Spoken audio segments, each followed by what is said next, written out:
കാര്യങ്ങൾ പറഞ്ഞിട്ട് നമുക്ക് നമ്മുടെ സമയത്തെ ചെലവഴിക്കാമല്ലോ. എല്ലാറ്റിനേക്കാളും പ്രസക്തി ഉണ്ടാകേണ്ടത് അഷ്റഫുൽ ഖൽഖ് റസൂലുള്ളാഹി സ്വല്ലല്ലാഹു അലൈഹി വസല്ലം തങ്ങൾക്കാണ്. ഇതെന്റെ വകയിലല്ല, വിശുദ്ധ ഖുർആനാണ് ഓർമ്മപ്പെടുത്തുന്നത്.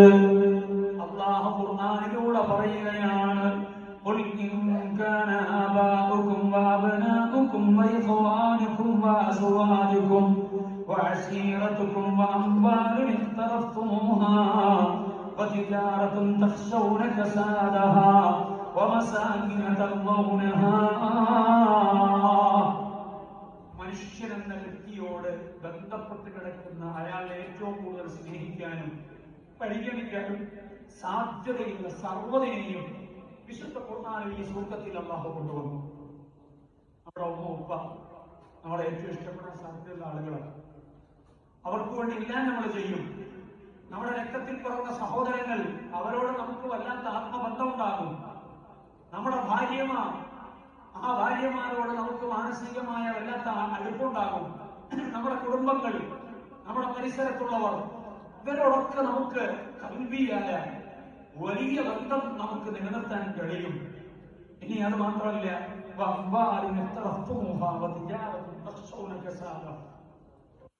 ജീവിതത്തിന് വേണ്ടി നമ്മൾ രൂപപ്പെടുത്തിയെടുക്കുന്ന സമ്പാദ്യങ്ങൾ, ആ സമ്പാദ്യങ്ങൾ നമ്മൾ അധ്വാനിച്ചുണ്ടാക്കുന്നതായിരിക്കാം, അല്ലെങ്കിൽ കച്ചവടം ചെയ്തുണ്ടാക്കുന്നതായിരിക്കാം. അങ്ങനെ നമ്മുടെ ബിസിനസ് സ്ഥാപനങ്ങളാണെങ്കിലും നമ്മുടെ ജോലിയാണെങ്കിലും അതിനോടൊരു ആത്മബന്ധം നമുക്കുണ്ടാകും. അതിനെ അർത്ഥക്കുറിച്ച് കളയാൻ നമുക്ക് കഴിയില്ല. മനുഷ്യനായിരിക്കുമ്പോൾ അതിനോടാണ് പിന്നെ വസ്തുക്കൾ, വിഷയങ്ങൾ എന്നുള്ള അർത്ഥത്തിൽ കുറച്ചുകൂടെ കമ്മിറ്റ്മെന്റ് ഉണ്ടാകുന്നത്. വ്യക്തി എന്ന അർത്ഥത്തിൽ ഒരാൾക്ക് ഏറ്റവും കൂടുതൽ ആത്മബന്ധമുള്ളവരെ എണ്ണി കൃത്യമായി പറഞ്ഞതിനു ശേഷം ആ വ്യക്തി ജീവിതത്തിൽ അയാൾക്ക് കുറച്ചുകൂടെ പരിഗണനയുള്ള വസ്തുക്കളെയാണ് തന്റെ സമ്പാദനത്തിന്റെ മാർഗങ്ങളായി ഇവിടെ സൂചിപ്പിച്ചത്. ഇനി മറ്റൊരു കാര്യമുള്ളത്, അയാളുടെ താമസത്തിന്റെ ഇടമാണ്, തന്റെ സ്വന്തം വീട്.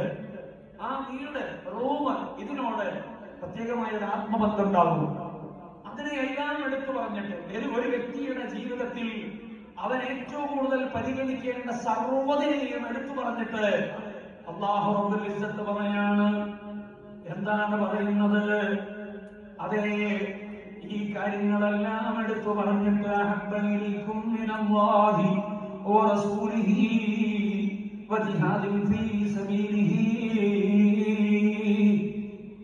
നിന്റെ വ്യക്തി ജീവിതത്തിലേറെ ബന്ധപ്പെട്ട് കിടക്കുന്ന ഓരോ വസ്തുക്കളും, ആ വസ്തുക്കളാണ് നിന്നിലേക്ക് ഏറ്റവും ഇഷ്ടമുള്ളതാകുന്നതെങ്കിൽ സൃഷ്ടിച്ച് സംവിധാനിച്ച് പരിപാലിച്ച പടച്ച റബ്ബിനേക്കാൾ, അവനിലേക്ക് നമ്മെ കൈപിടിച്ചു നടത്തിയ അനുഗ്രഹീതരായ പ്രവാചകരെക്കാൾ, നമ്മുടെ ജീവിതത്തിലെ മറ്റെല്ലാ പരിശ്രമങ്ങളെക്കാളും വിഷയങ്ങളെക്കാളും ദീനിയായ നിലക്കുള്ള ജിഹാദിന്റെ വഴികളെക്കാളും നിങ്ങൾക്ക് പരിഗണന നിങ്ങളുടെ ജീവിതത്തിൽ ഏറ്റവും ഇഷ്ടപ്പെടുന്ന വ്യക്തികളോടും വസ്തുക്കളോടും സ്ഥലങ്ങളോടുമാണെങ്കിൽ, മൂന്ന് കാര്യങ്ങളാണല്ലോ ഒരാൾക്കുണ്ടാകുക. ഒന്ന്, വ്യക്തിപരമായ ബന്ധങ്ങൾ. രണ്ട്, വിഷയസംബന്ധിയായ ബന്ധങ്ങൾ. മൂന്നാമത്തത് സ്ഥലപരമായ ബന്ധങ്ങൾ.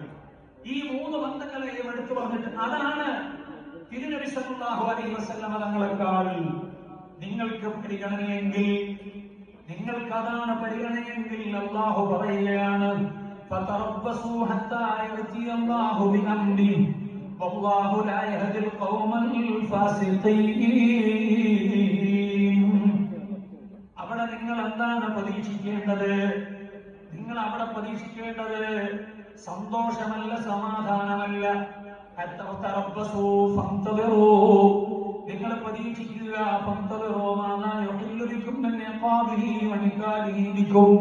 നിങ്ങൾക്ക് അല്ലാഹുവിൽ നിന്നുള്ള ശിക്ഷയെയാണ് പ്രതീക്ഷിക്കേണ്ടത്.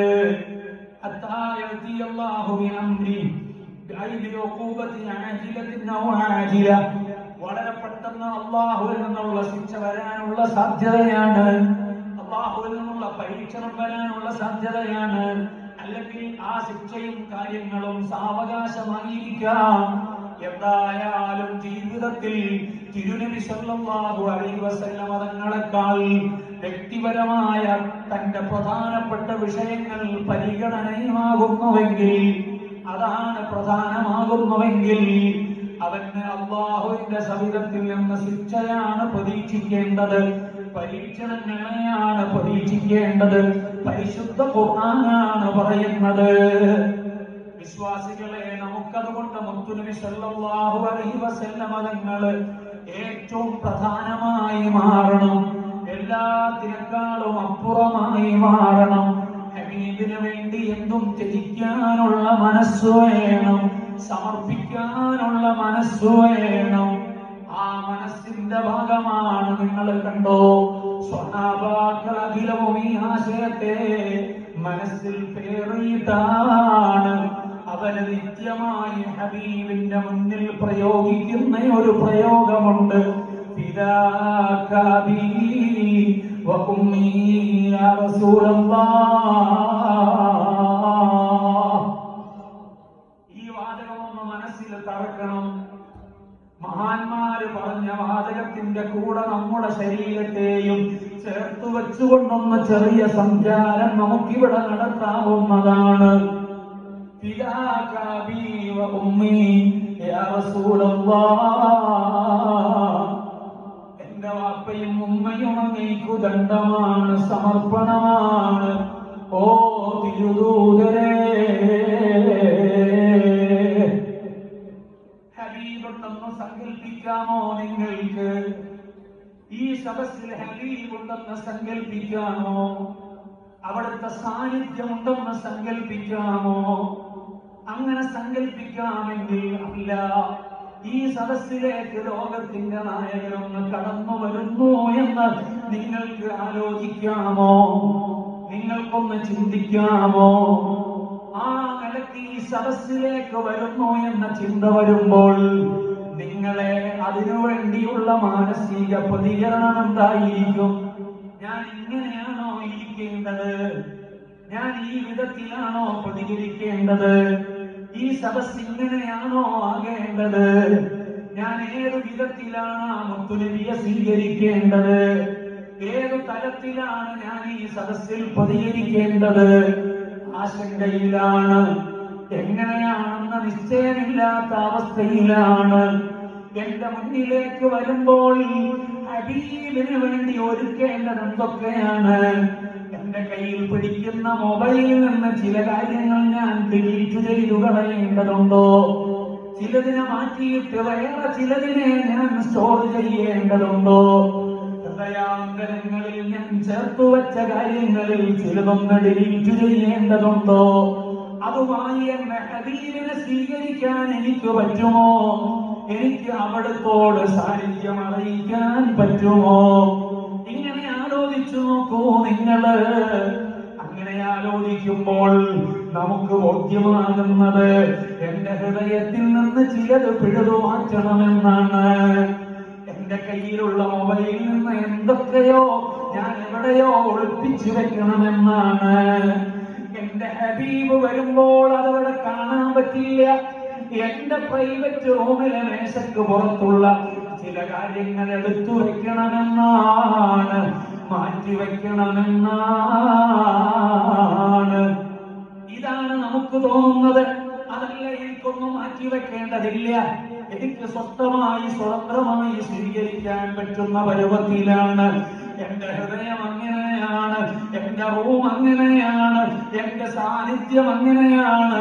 ഇത് നമുക്ക് പറയാൻ കഴിയുമോ? ഞാനിത് വെറുതെ പറഞ്ഞതല്ല, ഒരു പ്രസക്തമായ ആലോചന ഹൃദയാന്തരങ്ങളിൽ തരാനാണ്.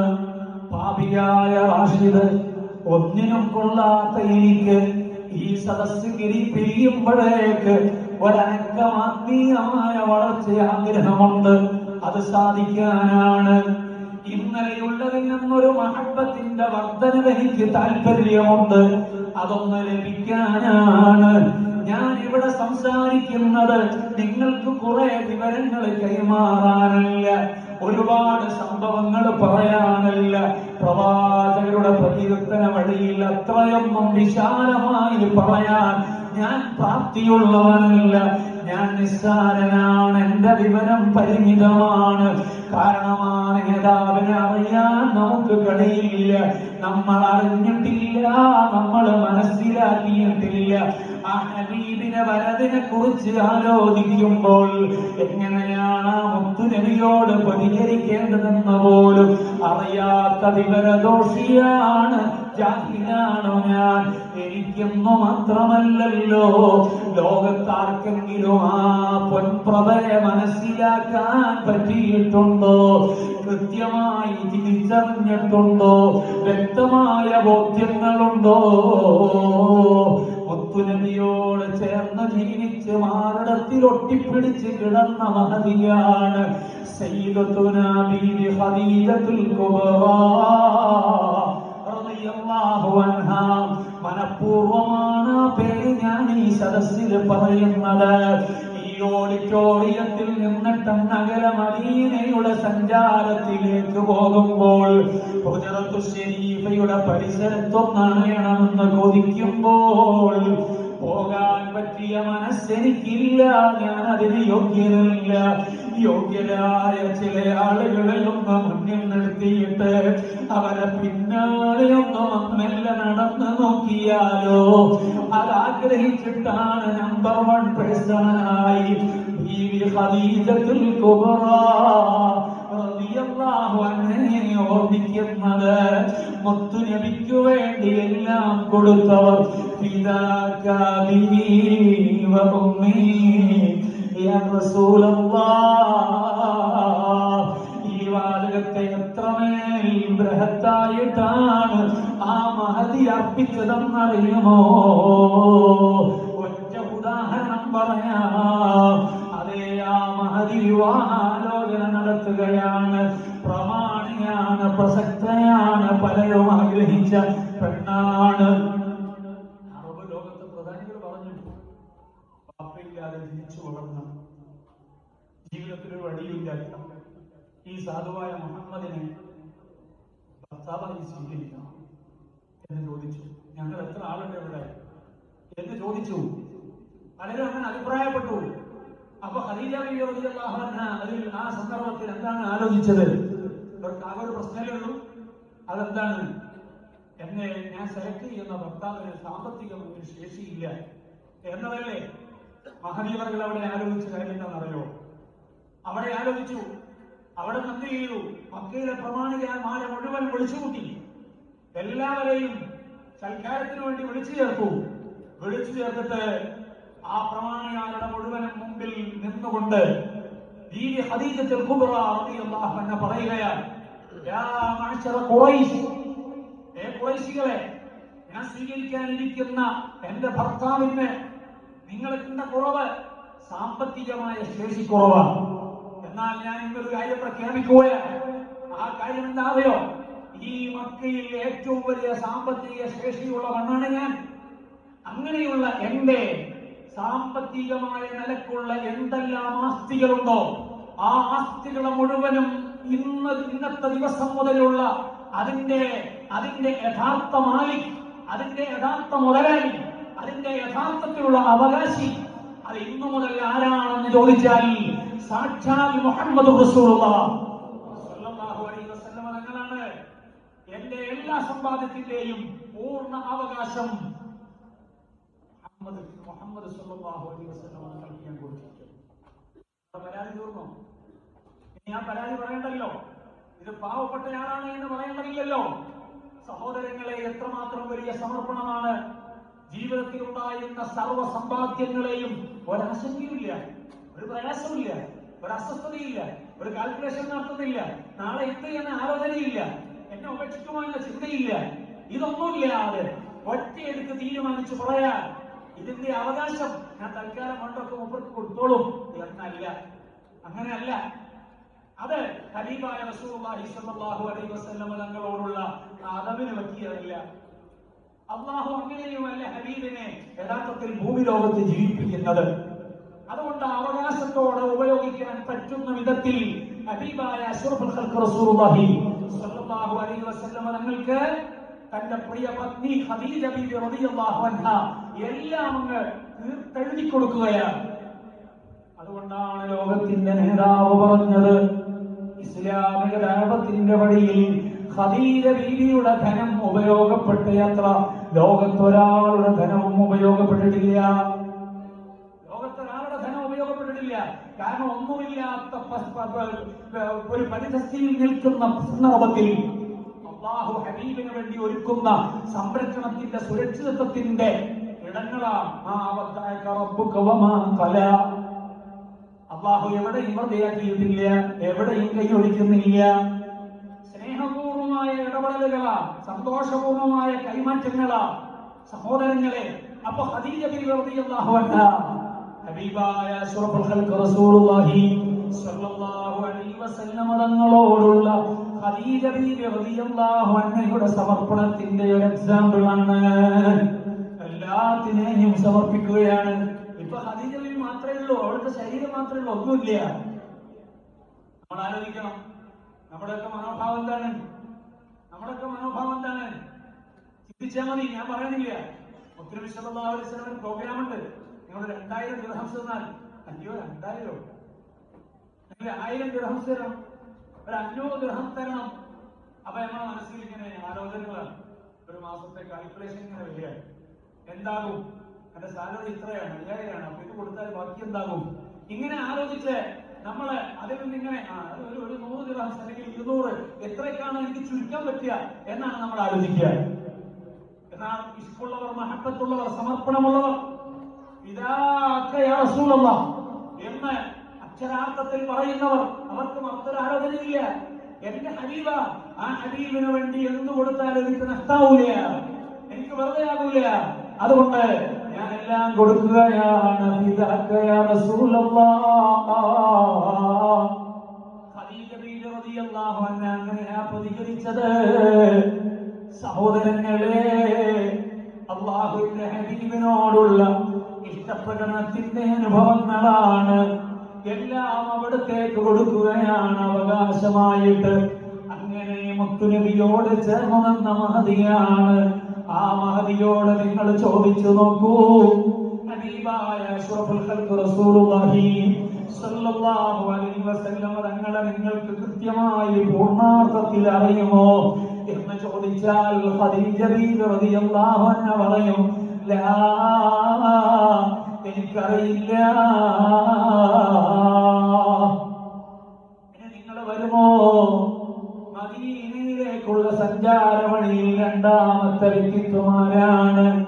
അത് ഹബീബായ മുഹമ്മദ് റസൂലുള്ളാഹി സ്വല്ലല്ലാഹു അലൈഹി വസല്ലം തങ്ങളെ കുറിച്ച് ഒരു സംശയവും ഇല്ലാതെ തന്റെ പ്രിയപ്പെട്ട കൂട്ടുകാരനായി ജീവിച്ച മഹാനായ സയ്യിദുനാ അബൂബക്കർ സിദ്ദീഖ് റളിയല്ലാഹു അൻഹു. അവരെല്ലാം എത്ര മഹത്വമുള്ളവരാണ്, ശ്രേഷ്ഠതയുള്ളവരാണ്. ഹബീബിന്റെ ചാരത്തണഞ്ഞ് എല്ലാം ആസ്വദിക്കാൻ അവസരം ലഭിച്ച മഹാന്മാരാണ്. അവരെ കുറിച്ച് പറഞ്ഞിട്ടാണ് നമുക്ക് മദീനയിൽ നിന്ന് കബൂലിയത്ത് വേണ്ടത്. അത് ആഗ്രഹിച്ചിട്ടാണ് ഞാനിത് പറയുന്നത്. സഹോദരാ, നിങ്ങളൊന്ന് നോക്കൂ. സിദ്ദീഖ് തങ്ങൾക്ക് മുത്തുനബിയെ അറിയാം, വല്ലാതെ അറിയാം. ആ അറിയുന്ന ഹബീബിനെ കുറിച്ച് സിദ്ദീഖ് തങ്ങളോട് ചോദിച്ചാൽ, ഹബീബിന് പനി പിടിച്ചപ്പോൾ സിദ്ദീഖ് തങ്ങൾക്ക് പനി പിടിച്ചു. പനി പിടിച്ച് കിടക്കുന്ന സമയത്ത് സിദ്ദീഖ് തങ്ങളോട് ഒന്ന് ചോദിച്ചു, അല്ലയോ സിദ്ദീഖ് തങ്ങളെ, നിങ്ങൾക്ക് പനി പിടിച്ചല്ലോ. അപ്പോഴാണ് സിദ്ദീഖ് തങ്ങൾ പറയുന്ന മറുപടി, എനിക്ക് പനി പിടിക്കാനുള്ള കാരണം ഹബീബിന്റെ പനിയാണ് പനി പിടിപ്പിച്ചതെന്ന് സിദ്ദീഖ് തങ്ങൾ പറയുകയാണ്. മറുത്തു, ഞാൻ രോഗിയായി പോയി. എങ്ങനെയാ ഞാൻ രോഗിയായത്? എന്റെ ഹബീബിന്റെ മറവാണ്, രോഗമാണ് എന്നെ രോഗിയാക്കിയതെന്ന് സിദ്ദീഖ് തങ്ങൾ പറയുകയാണ്. ആലോചിക്കണേ, അവര് തമ്മിലുള്ള ആത്മബന്ധത്തിന്റെ ഊഷ്മളത അതേ ശ്രദ്ധിക്കണേ.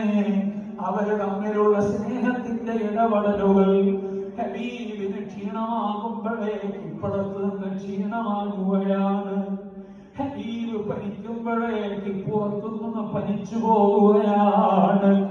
ശരീരം രണ്ടാണ്, പക്ഷേ മനസ്സെത്രമേൽ ചേർന്ന് നിൽക്കുന്നു എന്നാണ് നമ്മൾ മനസ്സിലാക്കേണ്ടത്. അങ്ങനെയുള്ള സ്നേഹബന്ധമുള്ള ആത്മബന്ധമുള്ള വ്യക്തിത്വങ്ങളാണ് സയ്യിദുനാ അബൂബക്കർ സിദ്ദീഖ് റളിയല്ലാഹു അൻഹു. വല്ലാത്ത ബന്ധങ്ങളാണ്. ഞാൻ എന്റെ വിഷയം എവിടേക്ക് എത്തുമെന്ന് എനിക്കറിയില്ല. സമയമായാൽ ഞാൻ അവിടെ നിന്ന് നിർത്തും എന്നാണ് വിചാരിക്കുന്നത്. സഹോദര, നിങ്ങൾ നോക്കൂ, ഹബീബിനോടുള്ള സ്നേഹത്തിന്റെ താല്പര്യങ്ങളുടെ സുന്ദരമായ കാഴ്ചകളാണ്. കണ്ടോ, സിദ്ദീഖ് തങ്ങൾ വല്ലാതെ കരഞ്ഞൊരു സന്ദർഭമുണ്ട്. അത് സങ്കടപ്പെട്ടിട്ട് കരഞ്ഞതല്ല, സന്തോഷിച്ചിട്ട് കരഞ്ഞാണ്. ആ സന്തോഷത്തിന്റെ കരച്ചിൽ എവിടെയാണെന്നറിയുമോ? ഹബീബായ അഷ്റഫുൽ ഖൽഖ് മുഹമ്മദുർ റസൂലുള്ളാഹി സ്വല്ലല്ലാഹു അലൈഹി വസല്ലം തങ്ങൾ ഹിജ്റ പോകാനുള്ള തീരുമാനമെടുക്കുകയാണ്. അല്ലാഹു സമ്മതം കൊടുക്കുകയാണ്. അവരിങ്ങനെ പോയി അവസാനം കുറച്ച് ആളുകളെ ബാക്കിയുള്ളൂ, അടിയാരങ്ങളെ ബാക്കിയുണ്ട്. അതേപോലെ തന്നെ സിദ്ദീഖ് തങ്ങളെ ബാക്കിയുണ്ട്. സിദ്ദീഖ് തങ്ങൾ മനസ്സിൽ ഇങ്ങനെ ആലോചിക്കുക, എനിക്ക് എപ്പോഴാണ് പോകേണ്ടി വരിക, ഞാൻ എപ്പോഴാണ് സഞ്ചരിക്കേണ്ടി വരിക, എനിക്ക് എന്റെ ഹബീബിന്റെ കൂടെ പോകാൻ കഴിയോ? ഇതാണ് സിദ്ദീഖ് തങ്ങളെ ആലോചന. ആ ആലോചനയിലായി നിൽക്കുമ്പോൾ ഇമാം ബുഖാരി റളിയല്ലാഹു അൻഹു ഉദ്ധരിക്കുന്ന ഹദീസ് കാണാം. ആയിഷ ബീവി റളിയല്ലാഹു അൻഹ പറയുകയാണ്, ഞാനിതാ വീട്ടിൽ ഇങ്ങനെ ഇരിക്കുകയാണ്.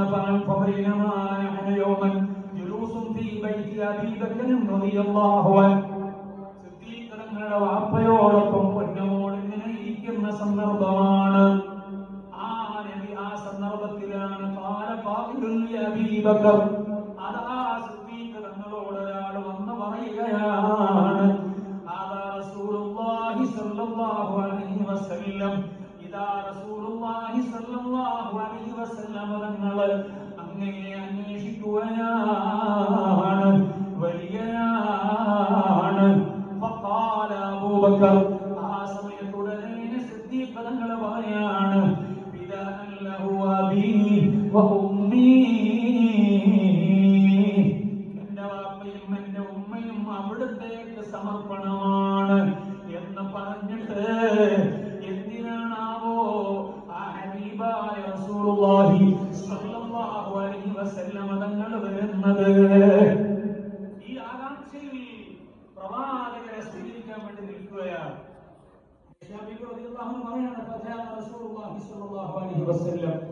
റസൂലുള്ളാഹി സ്വല്ലല്ലാഹു അലൈഹി വസല്ലം തങ്ങൾ നല്ല ഇങ്ങനെ വന്നു നിന്നു.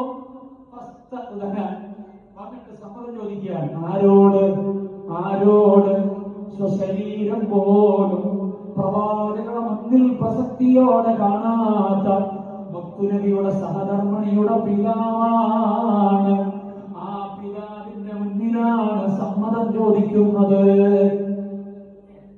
അടുത്ത ആളുകളാണെങ്കിലും ഏത് വല്ലാത്ത ബന്ധമുള്ള ആളാണെങ്കിലും റൂമിൽ കയറി ചെല്ലുമ്പോൾ, വീട്ടിൽ കയറി ചെല്ലുമ്പോൾ സമ്മതം ചോദിക്കുക എന്നത് സുന്നത്താണ്.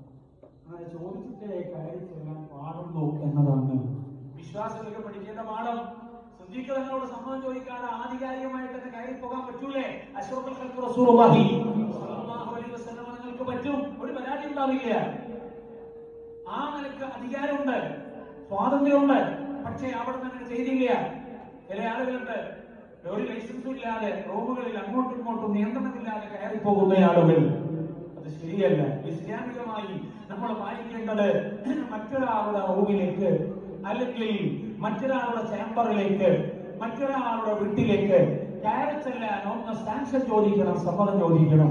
ഒന്ന് വെയിറ്റ് ചെയ്തിട്ട് ഒന്ന് സമ്മതം ചോദിക്കണം. അതാണ് അഷ്റഫുൽ ഖൽഖ് മുഹമ്മദ് റസൂലുള്ളാഹി സ്വല്ലല്ലാഹു അലൈഹി വസല്ലം തങ്ങൾ ഇവിടെ കാണിച്ചു തരുന്നത്. സമ്മതം ചോദിച്ചു, അങ്ങനെ സമ്മതം കൊടുത്തു. സിദ്ദീഖ് തങ്ങൾക്കറിയാം ഞാനിങ്ങനെ സമ്മതം കൊടുക്കേണ്ടതില്ല, പക്ഷേ ആ സംസ്കാരത്തെ അങ്ങനെ തന്നെ പതിവാക്കുകയാണ്. വീട്ടിലേക്ക് കയറി വന്നിട്ട് അബീ ബക്കർ റളിയല്ലാഹു അൻഹുവിനോട് പറയുകയാണ്, എന്താണ് പറയുന്നത്? നിങ്ങൾ അടുക്കൽ എന്താണുള്ളത് എന്ന് ചോദിച്ചാൽ ഇവിടെ ആരൊക്കെ ഉണ്ട്? കാരണം ഇപ്പൊ ചെയ്യാൻ പോകുന്ന കാര്യം ഒരു കുറച്ച് രഹസ്യ സ്വഭാവമുള്ള സംഗതിയാണ്, രഹസ്യ സ്വഭാവമുള്ള കാര്യമാണ്. അത്തരം ചില കാര്യങ്ങളെ കുറിച്ച് ചർച്ച ചെയ്യുമ്പോ പരിസരത്തെ കുറിച്ച് ആലോചിക്കണം എന്നുകൂടെയാണ് ഇവിടെ പഠിപ്പിക്കുന്നത്. അതാണ് റസൂലുള്ളാഹി സ്വല്ലല്ലാഹു അലൈഹി വസല്ലം തങ്ങൾ മാതൃകയായി കാണിച്ചു തരുന്നത്. സിദ്ദീഖ് തങ്ങൾ പറഞ്ഞു, അങ്ങയുടെ ഭാര്യയാണ് ഇവിടെ ഉള്ളത്, വേറെ ആരുമില്ല, പുറത്തുള്ള വേറെ ഒന്നുമില്ല എന്ന് പറഞ്ഞപ്പോൾ ആ സമയത്ത് അഷ്റഫുൽ ഖൽഖ് റസൂലുള്ളാഹി സ്വല്ലല്ലാഹു അലൈഹി വസല്ലം തങ്ങൾ പറയാണ്, ഫഇന്നി ഖദ് ഉദിന ലീ ഫിൽ ഖുറൂജ്. ഓ സിദ്ദീഖ് തങ്ങളെ, അല്ലാഹുവിൽ നിന്ന് എനിക്ക് സമ്മതം ലഭിച്ചിരിക്കുകയാണ്. ഈ കാര്യമാണ് അറിയിക്കുന്നത്. കാരണം ശത്രുക്കൾ കാത്തു നിൽക്കുന്നുണ്ട്, പ്രവാചകരെ രക്ഷപ്പെടാതിരിക്കുന്നതിന് വേണ്ടിയിട്ട്. അപ്പോൾ ഈ യാത്രയെ കുറിച്ചുള്ള സംസാരം സ്വകാര്യമാണ്. ആ സ്വകാര്യ സംസാരം പുറത്തു പോകരുതെന്ന ജാഗ്രതയാണ്. നമ്മൾ എന്ത് സംസാരിക്കുമ്പോഴും പരിസരത്തെ കുറിച്ച് ആലോചിക്കണമെന്ന ചിന്ത കൂടെ നമ്മുടെ മനസ്സിൽ വേണം. ആരെങ്ങനെ ലൈസൻസ് ഇല്ലാതെ പറയലല്ല, ഒന്ന് ആലോചിച്ചു വേണം. ഇവിടെ ആരൊക്കെ ഉണ്ട്? മറ്റൊരാൾ കേട്ടാൽ അതൊരു മോശമാകുമോ? അയാൾക്ക് പ്രയാസാവോ? അയാൾ കേൾക്കാതിരിക്കേണ്ടതാണോ? ഇങ്ങനെയൊക്കെയുള്ള ചിന്തയോടെ നമ്മുടെ ജാഗ്രതയോടെ സംസാരിക്കണം. അവിടുന്നാണല്ലോ നമുക്ക് മാതൃക. ആ മാതൃകയിൽ നിന്നാണല്ലോ നമ്മളെല്ലാം പഠിക്കേണ്ടത്. നോക്കൂ, ഹബീബായ റസൂലുള്ളാഹി സ്വല്ലല്ലാഹു അലൈഹി വസല്ലം തങ്ങൾ ഈ കാര്യം പറഞ്ഞപ്പോ ഫഖാല അബൂബക്കർ റളിയല്ലാഹു അൻഹു ചോദിക്കുകയാണ്, സ്വഹാബ ബിഅബി അൻത യാ റസൂലല്ലാഹ്, ഓ നബിയേ, അങ്ങയുടെ സഹചാരിയായിട്ട് പോരാൻ എനിക്ക് പറ്റുമോ? യാ റസൂലല്ലാഹ്, അകതാരിലുള്ള ആഗ്രഹമാണ്. ഇതൊരു ദുഷ്കരം പിടിച്ച യാത്രയാണ്, എളുപ്പമുള്ള യാത്രയല്ല. കാരണം ശത്രുക്കളായ ആളുകൾ ഒരിക്കലും പ്രവാചകരെ വിടൂല. ഇവിടുന്ന് വിടാതിരിക്കാനുള്ള ജാഗ്രത മുഴുവനുണ്ട്. അതുകൊണ്ടാണല്ലോ വാളും പിടിച്ച് യോദ്ധാക്കൾ അവിടുത്തെ വീട് വളഞ്ഞു നിന്നത്. അങ്ങനെയൊരു പരിതസ്ഥിതിയില്ല യഥാർത്ഥത്തിൽ ഈ യാത്ര നടക്കാനിരിക്കുന്നത്. അവിടെയാണ് ചോദിക്കുന്നത്, എനിക്ക് കൂടെ വരാൻ പറ്റുമോ? റസൂലുള്ളാഹി സ്വല്ലല്ലാഹു അലൈഹി വസല്ലം പറയാണ്, നഅം, അതേ വരാം. ഈ രംഗമാണ്. ഇതെന്ന് പറഞ്ഞപ്പോഴേക്ക് കാണാം ആയിഷ ബീവി റളിയല്ലാഹു അൻഹ പറയാണ്, ഫറഅയ്തു അബൂബക്കറിൻ യബ്കി. ഈ സമ്മതമെന്ന് കിട്ടിയപ്പോൾ അതാ പിതാവിനെ ഞാൻ കാണുകയാണ്, കരയുന്നതായിട്ടാണ് ഞാൻ കാണുന്നത്. വമാ കുന്തു അഹ്സബു അന്ന അഹദൻ യബ്കി മിനൽ ഫറഹി. ആയിഷ ബീവി റളിയല്ലാഹു അൻഹ പറയാണ്, ഞാൻ ഒരാളെയും ഒരു സന്തോഷത്തിന്റെ പേരിൽ ഇങ്ങനെ കരയുന്ന മറ്റൊരാളെയും ഞാൻ കണ്ടിട്ടില്ല. സിദ്ദീഖുകൾക്ക് സന്തോഷം കൊണ്ട് വല്ലാത്ത കരച്ചിലാണ്. കാരണം മുത്തുനബിയോടുള്ള ഈ ദുഷ്കരമായ യാത്രയിലുള്ള സഹവാസമാണ് എനിക്ക് ലഭിച്ചത്. ഫിദാക ബി വ ഉമ്മി യാ റസൂലല്ലാഹ്. എന്തൊരു കാഴ്ചയാണത്, എന്തൊരു കാഴ്ചയാണത് സഹോദരങ്ങളെ. ഹബീബിന്റെ മുന്നിൽ നമ്മുടെ പാപഭാരമുള്ള ശരീരത്തെ സമർപ്പിക്കാനുള്ള പുറപ്പാടാണല്ലോ. അതിനു മുമ്പിൽ ഈ മഹാന്മാരെ വെക്കുകയാണ്. ഞാൻ ഇവരെ കുറിച്ച് എന്തിനാ പറഞ്ഞത്? ഹബീബിനെ കുറിച്ച് കൂടുതൽ അറിയുന്ന രണ്ട് വ്യക്തിത്വങ്ങളെ പറഞ്ഞതാണ്. അവര് രണ്ടുപേരോടുമായി നിങ്ങൾ ചോദിക്കൂ, ഹബീബിനെ കുറിച്ച് നിങ്ങൾക്ക് പൂർണ്ണാർത്ഥത്തിൽ അറിയുമോ?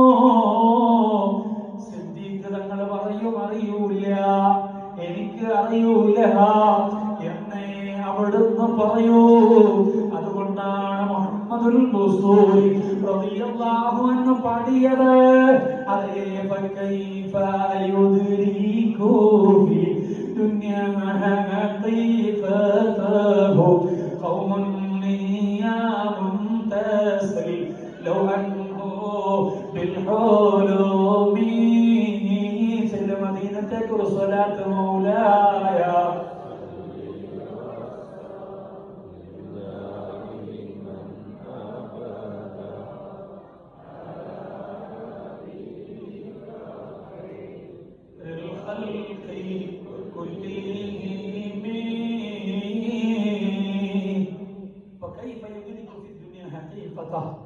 ഹബീബായ അഷ്റഫുൽ ഖൽഖ് റസൂലുള്ളാഹി സ്വല്ലല്ലാഹു അലൈഹി വസല്ലം തങ്ങളുടെ യാഥാർത്ഥ്യത്തെ ഈ ദുനിയാവിൽ എങ്ങനെ അറിയും, എങ്ങനെ മനസ്സിലാക്കാൻ പറ്റും?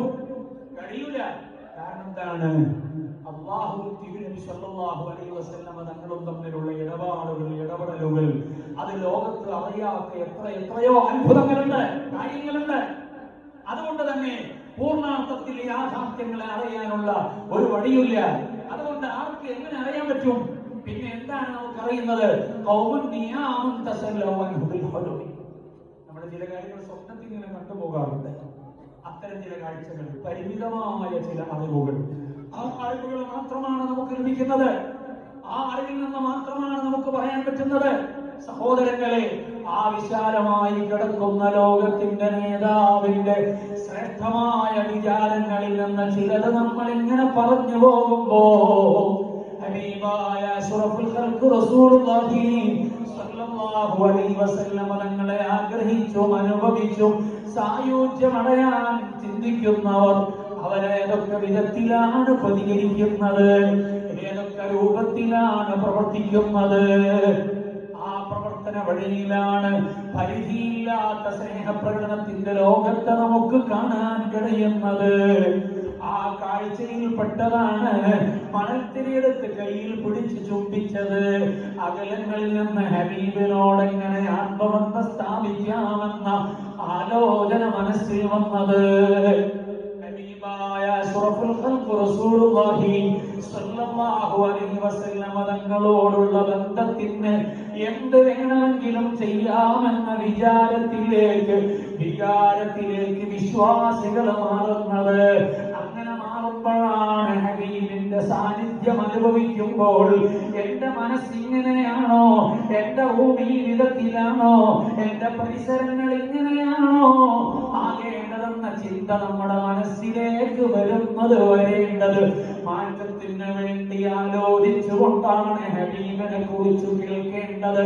കൽബിൽ നിന്ന് എന്തൊക്കെയാണോ ഇന്നത്തെ ഈ രാത്രിയിൽ എടുത്തു മാറ്റേണ്ടത്, ഹബീബിന്റെ സാന്നിധ്യമുണ്ടെന്ന് ആലോചിക്കുമ്പോ അതെല്ലാം എടുത്തൊന്ന് മാറ്റിവെച്ചിട്ട് ഹബീബിന് ഇഷ്ടമുള്ളതിനെ കൽബിലേക്ക് പതിച്ചിട്ടിട്ട് ശരീരത്തിന്റെ മറ്റു ബന്ധങ്ങളെല്ലാം വിച്ഛേദിച്ചിട്ട് അനാവശ്യമായി അവൻ നഫ്സിനനുസരിച്ച് സഞ്ചരിക്കുന്നതിന് ഒന്ന് മാറ്റിവെച്ചിട്ട് മുത്തുനബിയെ സ്വീകരിക്കാവുന്ന വിധത്തിലുള്ള പ്രവർത്തനങ്ങളിലൊന്ന് നിരതമാകുമോ?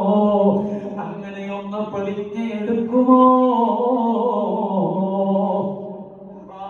ലോകത്തുകൂടെ സഞ്ചരിച്ചറിയാതെ പോകുന്നവർ, കണ്ണുകൊണ്ട്, കാതുകൊണ്ട്, കല്ലുകൊണ്ട്, കൈകാലുകളെ കൊണ്ട് വേണ്ടാത്തരങ്ങൾ ചെയ്തു പോയവർ, എല്ലാത്തിനുമുള്ള പരിഹാരം ഹബീബിന് വേണ്ടി അതൊക്കെ ഒന്ന് പിഴുതുമാറ്റിയിട്ട് അവിടത്തേക്ക് ചേരലാണ്. ചേർന്നാലോ അവിടുന്ന് നമ്മെ അവഗണിക്കൂല, നമ്മെ വെറുതെയാക്കൂല. അവിടുന്ന് നമ്മെ ചേർത്ത് നിർത്തുന്ന നേതാവാണ്.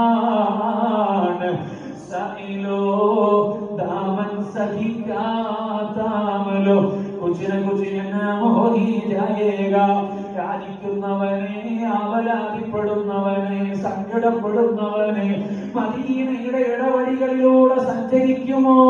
അവിടെയുള്ള രാജകുമാരന്റെ മുന്നിൽ നിങ്ങളുടെ ആവശ്യങ്ങൾ ഉന്നയിക്കുമോ? അങ്ങനെ ഉന്നയിച്ചാൽ അവിടുത്തെ വിശാലമായ ഔദാര്യത്തിൽ നിന്ന് വല്ലതും തരാതിരിക്കൂല, വെറുതെയാക്കൂല. അവിടുത്തെ ആഗ്രഹിച്ചു ചെന്നവർക്കെല്ലാം കൊടുക്കും. സഹോദരങ്ങളെ, ഞാൻ പറഞ്ഞു പോരുന്നത് ഈ ഒരു തലവാചകത്തിലേക്ക് ചേർത്ത് വെച്ചുകൊണ്ട് നമ്മുടെ ശരീരത്തെ ഒന്ന് സമർപ്പിക്കാനുള്ള ശ്രമമാണ്. ഹബീബിന്റെ ആത്മീയ സാന്നിധ്യമുള്ള ഈ സദസ്സിലെ കണ്ടോ, മഹാന്മാരായ ആളുകൾ സമർപ്പിക്കുന്നതിന്റെ ചില ഓർമ്മപ്പെടുത്തലുകൾ പറഞ്ഞു. ഇനി വരാം മഹാനായ സൽമാനുൽ ഫാരിസി റളിയല്ലാഹു അൻഹുവിലേക്ക്. തങ്ങളുടെ എല്ലാ കാര്യങ്ങളെയും ഹബീബിന്റെ മുന്നിൽ സമർപ്പിക്കുന്ന വിധങ്ങളാണ് നമുക്ക് വാങ്ങിച്ചെടുക്കാൻ പറ്റുന്നത്. പേർഷ്യക്കാരനാണ് സൽമാൻ തങ്ങള്. അസ്ബഹാൻ എന്ന സ്ഥലത്തിലുള്ളയാളാണ്. അവിടെ ജീവിച്ചിങ്ങനെ പോവുകയാണ്. അവിടെ അഗ്നിക്ക് ആരാധിക്കുന്ന കുടുംബത്തിലാണ് മഹാനവറുകളുടെ ജീവിതമായിട്ടുള്ളത്. അങ്ങനെ ജീവിച്ചു പോകുമ്പോ അവിടെ പിതാവ് നല്ല സുന്ദരനായ ചെറുപ്പക്കാരനാണ്, നല്ല സൗന്ദര്യമുള്ളയാളാണ്. അപ്പൊ മകനെ പ്രത്യേകിച്ച് ഒരു പരിഗണനയാണ് പിതാവിന്. ആ പിതാവ് എവിടെയും പറഞ്ഞേക്കൂല. അവരാരാധനയുടെ മൂർത്തിയായി കാണുന്ന ഈ തീയെ ഇങ്ങനെ കത്തിക്കുക എന്ന പണിയാണ് ആർക്ക് കൊടുക്കുന്നത്? സൽമാൻ തങ്ങൾക്ക് കൊടുക്കുന്നത്. അത് നിരന്തരം ഇങ്ങനെ കത്തിച്ചുകൊണ്ടേയിരിക്കുക. ഇതാണ് പണി. വീട്ടിൽ നിന്ന് എവിടെയും പുറത്തേക്ക് പോകുന്നില്ല. അങ്ങനെ പോകാതെ അവിടെ ഇങ്ങനെ നിൽക്കുകയാണ്. ഒരവസരത്തിൽ പിതാവ് പറഞ്ഞു, എനിക്ക് വിശാലമായൊരു തോട്ടമുണ്ട്, ആ തോട്ടത്തിന്റെ കാര്യങ്ങളൊക്കെ നിങ്ങളൊന്ന് നോക്കണം എന്ന് പറഞ്ഞുകൊണ്ട് വീട്ടിൽ നിന്ന് പുറത്തിറങ്ങാനുള്ള ഒരവസരം സൽമാൻ തങ്ങൾക്ക് ലഭിക്കുകയാണ്. അങ്ങനെ ലഭിക്കുമ്പോൾ അവിടേക്ക് പോകുകയാണ്. പോകുന്ന സമയത്ത് അദ്ദേഹം പോകുന്ന ക്രിസ്ത്യാനികളായ ചർച്ചിന്റെ പരിസരത്തുകൂടെയാണ് സൽമാൻ തങ്ങള് അവിടെ ഇങ്ങനെ നടന്നു പോകുന്നത്. അവിടെ എത്തിയപ്പോ അവിടെ ചില കോലാഹലങ്ങൾ, ചില സംസാരങ്ങൾ, അവരെന്തൊക്കെയോ മന്ത്രിക്കുന്നുണ്ട്, ചില നമസ്കാരങ്ങൾ അവർ നിർവഹിക്കുന്നുണ്ട്. ഇതൊക്കെയാണ് കാണുന്നത്. അങ്ങനെ കണ്ടപ്പോ എനിക്ക് അതിലൊരു ആകർഷണീയത തോന്നി.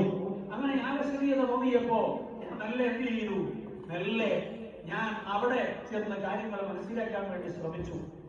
ആ ശ്രമം എന്റെ മറ്റൊരു മാറ്റത്തിന്റെ തുടക്കമായിരുന്നു.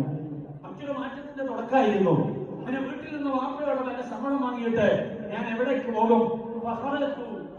ഞാൻ നല്ല പുറപ്പെടും. എവിടേക്ക്? ഈ കനീസകളിലേക്ക് പോകും. എന്നിട്ട് അവിടെയുള്ള പുരോഹിതന്മാരോട് ഞാൻ വിഷയങ്ങൾ സംസാരിക്കും. അങ്ങനെ സംസാരിച്ചപ്പോൾ വേദങ്ങളിലെ ചില കാര്യങ്ങൾ അവരിങ്ങനെ സംസാരിക്കാൻ തുടങ്ങി. ഞാൻ അവരോട് ചോദിച്ചു, ഞാൻ ഇങ്ങനെ ഒരു ആരാധന നടത്തുന്നയാളാണ്, എനിക്ക് അതിനേക്കാൾ ആകർഷണീയത തോന്നുന്നത് നിങ്ങളുടെ ആരാധനകളാണ് എന്ന് പറഞ്ഞുകൊണ്ട് ആ പുരോഹിതന്റെ സവിധത്തിൽ പലയാവർത്തി ചെന്ന് കാണുന്ന പരുവത്തിലായപ്പോൾ ഇതിനെക്കുറിച്ച് പിതാവ് അറിഞ്ഞു, അതേപോലെ തന്നെ വീട്ടുകാരറിഞ്ഞു. അറിഞ്ഞ സന്ദർഭത്തിൽ സൽമാൻ തങ്ങളെ വീട്ടിൽ ബന്ദിയാക്കി. അവിടെ ബന്ദിയാക്കി കളഞ്ഞു.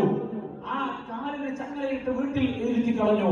ഈ മകൻ നഷ്ടപ്പെടരുത് എന്ന് ആലോചിച്ചിട്ട് വാപ്പ വന്നിട്ട് പറഞ്ഞു, മോനെ, നമ്മുടെ പൂർവ്വപിതാക്കൾ ആചരിച്ച ആചാരവും വിശ്വാസവും അതാണ് പ്രധാനം, ഈ നസാറാക്കളുടെ ഏർപ്പാടല്ല എന്ന് പറഞ്ഞപ്പോൾ ആ മകൻ പറഞ്ഞു, വാപ്പ, എനിക്ക് കൂടുതൽ ആകർഷണീയത തോന്നുന്നതല്ല, അതുകൊണ്ട് ഈ പണി ചെയ്യാൻ എനിക്ക് വയ്യ എന്ന് സൽമാൻ തങ്ങൾ പറയുകയാണ്.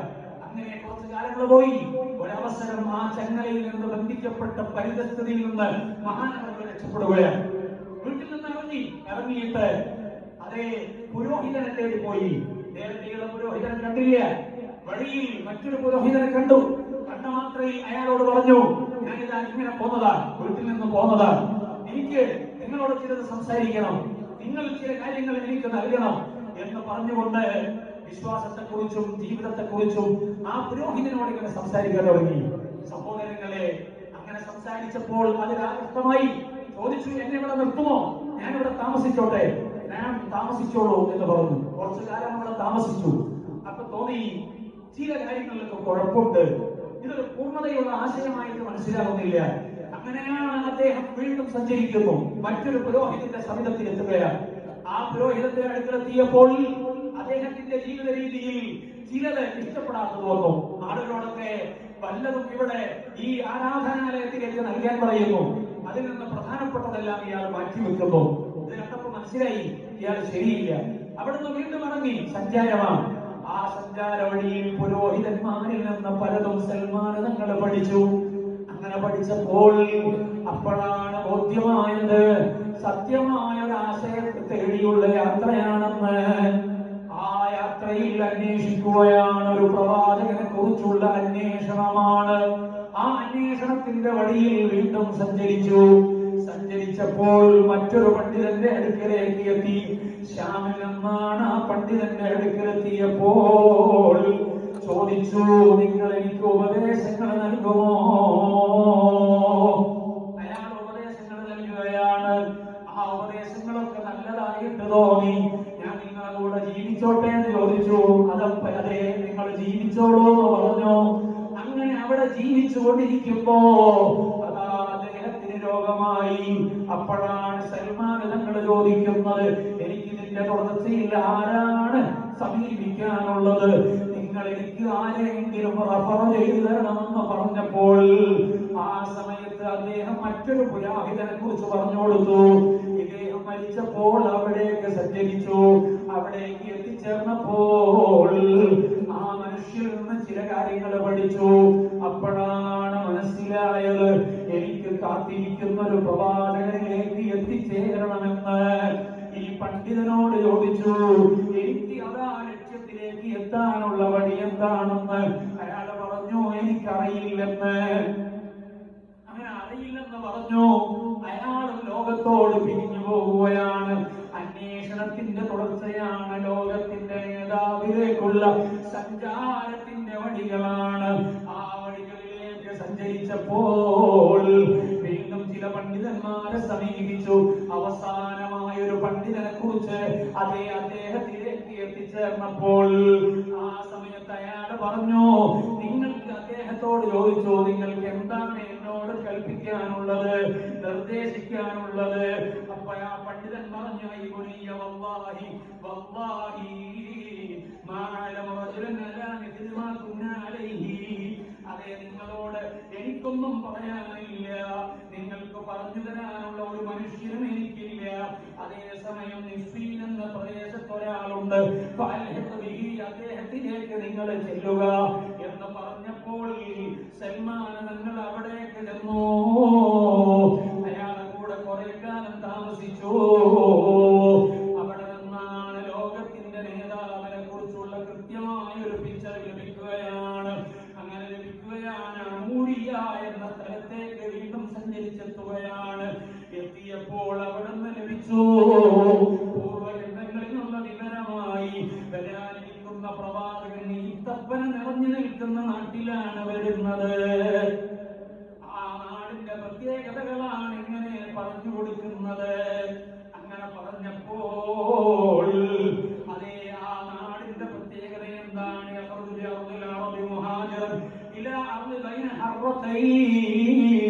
പൂർവ്വങ്ങളിലെ കൃത്യമായ വിവരമാണ്. നിങ്ങൾ ആ പ്രവാചകനെ അന്വേഷിച്ചു പോകാം. അദ്ദേഹം ജനിച്ചു വീണ നാട്ടിൽ നിന്ന് വരുന്ന മുഹാജിറായി ഹിജ്റ നടത്തി വരുന്ന നാടുണ്ട്. ഹർറത്തൈൻ, രണ്ടു മലകൾ, അതിന്റെ ഇടയിലുള്ള സ്ഥലമാണത്. ആ രണ്ടു പർവ്വതങ്ങൾക്കിടയിൽ എന്തുണ്ട്? അതേ, ഈത്തപ്പനകളുണ്ട്. അങ്ങനെയുള്ള നാടാണ്. ആ നാട്ടിലേക്ക് അദ്ദേഹം വരുമെന്നാണ് ഈ വിവരം പറഞ്ഞിട്ട് പറയുകയാണ്. അദ്ദേഹം ഇബ്രാഹിം മില്ലത്തിലേക്ക് വരുന്ന പ്രവാചകനാണ്. ഇതെല്ലാം വിശദീകരിച്ച് മദീനയുടെ മരുപ്പറമ്പിലേക്കുള്ള ശ്രദ്ധ കൊടുത്തിട്ട്, അവിടേക്ക് കൃത്യമായി ആലോചന കൊടുത്തിട്ട് സൽമാൻ തങ്ങൾക്ക് വിശദീകരിച്ചു കൊടുക്കുകയാണ്. എന്താണ് വിശദീകരിച്ചു കൊടുക്കുന്നത്? സൽമാൻ തങ്ങൾ ചോദിച്ചു, എങ്ങനെയാണ് അദ്ദേഹത്തെ മനസ്സിലാക്കാൻ പറ്റുക? അപ്പൊ പറഞ്ഞു, അദ്ദേഹം പറഞ്ഞു കൊടുക്കുകയാണ്, അദ്ദേഹം ഹദിയ കഴിക്കും, സദഖ കഴിക്കൂല. അതേ, രണ്ട് ചുമലിന്റെ ഇടയിൽ നബുവത്തിന്റെ അടയാളങ്ങളുണ്ട്. നിങ്ങൾക്ക് അദ്ദേഹം വരുന്ന നാടിലേക്ക് എത്തിപ്പെട്ട് കണ്ടുമുട്ടാൻ പറ്റുമോ എങ്കിൽ ഈ കാര്യങ്ങൾ നിങ്ങളൊന്ന് പരിശോധിച്ചോ എന്ന് പറഞ്ഞു. അയാൾ അതിനുശേഷം മരിച്ചുപോയി. അമൂരിയിൽ നിന്ന് അദ്ദേഹം സൽമാനങ്ങളായി ആലോചിക്കുകയാണ്, എനിക്ക് ആ നാടിലെത്തണമല്ലോ. ലോകത്തിന്റെ നേതാവിനെ അറിയാനും അനുഭവിക്കാനുമുള്ള തീക്ഷ്ണമായ യാത്രയുടെ വഴിയിലാണ്. അപ്പോഴാണ് കൽബ് തുജാർ, കൽബ് ഗോത്രത്തിൽപ്പെട്ട ഒരു സംഘം ബിസിനസ്സുകാര് അവിടേക്ക് വരികയാണ്. അങ്ങനെ ഞാൻ അവരോട് ചോദിച്ചു, നിങ്ങൾ എന്നെ അറബ് നാട്ടിലേക്ക് കൊണ്ടുപോകുമോ?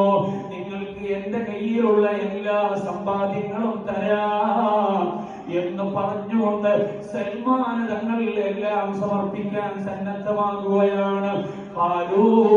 അവര് പറഞ്ഞു, അതേ, ഞങ്ങൾ തന്നോളാം. എന്റെ കയ്യിലുള്ള ഒട്ടകങ്ങളെ മുഴുവനും അവർക്ക് കൊടുത്തു. അതിന്റെ ഭാഗമായി എന്നെ അവര് കൊണ്ടുപോയി. മദീനയിലേക്കുള്ള യാത്രയിൽ സൽമാനുൽ ഫാരിസി റളിയല്ലാഹു അൻഹു ഹബീബിനെ ഒന്ന് അറിയാനും അനുഭവിക്കാനും കൊതിച്ചുകൊണ്ടുള്ള യാത്രയുടെ വഴികളാണ്. മുത്തുനബിയിലേക്ക് സഞ്ചരിക്കുന്നതിന്റെ ഇടയിൽ മഹാന്മാരോടൊപ്പം ഒന്ന് മദീനയിലേക്ക് എത്താൻ പറ്റിയാലോ എന്ന് ചിന്തിച്ചുകൊണ്ടാണ് സൽമാൻ തങ്ങളുടെ ജീവിതത്തിൽ നിന്നുള്ള അനുഭവങ്ങളെ ഞാൻ ഇവിടത്തെ എടുത്ത് ഉദ്ധരിക്കുന്നത്. അങ്ങനെ എന്നെ അവർ കൊണ്ടുപോയി മദീനത്താണ് അവരെത്തിയത്. മദീനത്തെത്തിയപ്പോൾ യഹൂദികളിൽപ്പെട്ട ഒരാൾക്ക് എന്നെ വിറ്റു കളഞ്ഞു. ഒരാൾക്കാണ് എന്റെ സമ്പാദ്യം തന്നാൽ സ്വതന്ത്രമായി മദീനയിലേക്ക് അല്ലെങ്കിൽ ആ നാട്ടിലേക്ക് എന്നെ എത്തിക്കാമെന്നാണ്. അങ്ങനെ തീരുമാനിച്ചു പോയ ആ പോക്ക് മദീനയിലെത്തിയപ്പോൾ ഇവരെത്തി ചെയ്തു, സൽമാൻ തങ്ങളെ അടിമയായി മാർക്കറ്റിൽ വിറ്റു കളഞ്ഞു. അങ്ങനെ വിറ്റതാർക്കാണ്? ഒരു യഹൂദിയായ മനുഷ്യനാണ്. സുബ്ഹാനല്ലാഹ്, ഞാനൊരടിമയായിരിക്കുന്നു. ഞാനിതാ അദ്ദേഹത്തിന്റെ അടുക്കൽ ഒരു അടിമയാണ്. ലോകത്തിന്റെ നേതാവിനെ തിരിച്ചറിഞ്ഞിട്ട് വായിച്ചെടുത്ത വിവരങ്ങളിൽ നിന്ന്, കേട്ടറിഞ്ഞ വിവരങ്ങളിൽ നിന്ന് കാണാൻ കൊതിച്ച് ആഗ്രഹിച്ചു വന്ന ഒരു മനുഷ്യന്റെ സമർപ്പണത്തിന്റെ രീതിയാണ്. സൽമാൻ തങ്ങളപ്പോൾ ആലോചിക്കുകയാണ്, എനിക്ക് ആ പ്രവാചകൻ വരുന്ന നാട്ടിലെത്തിപ്പെടാൻ പറ്റിയല്ലോ. ഞാനൊരു അടിമയായാൽ എന്താണ്? ഞാനൊരു അടിമപ്പണി എടുത്താൽ എന്താണ്?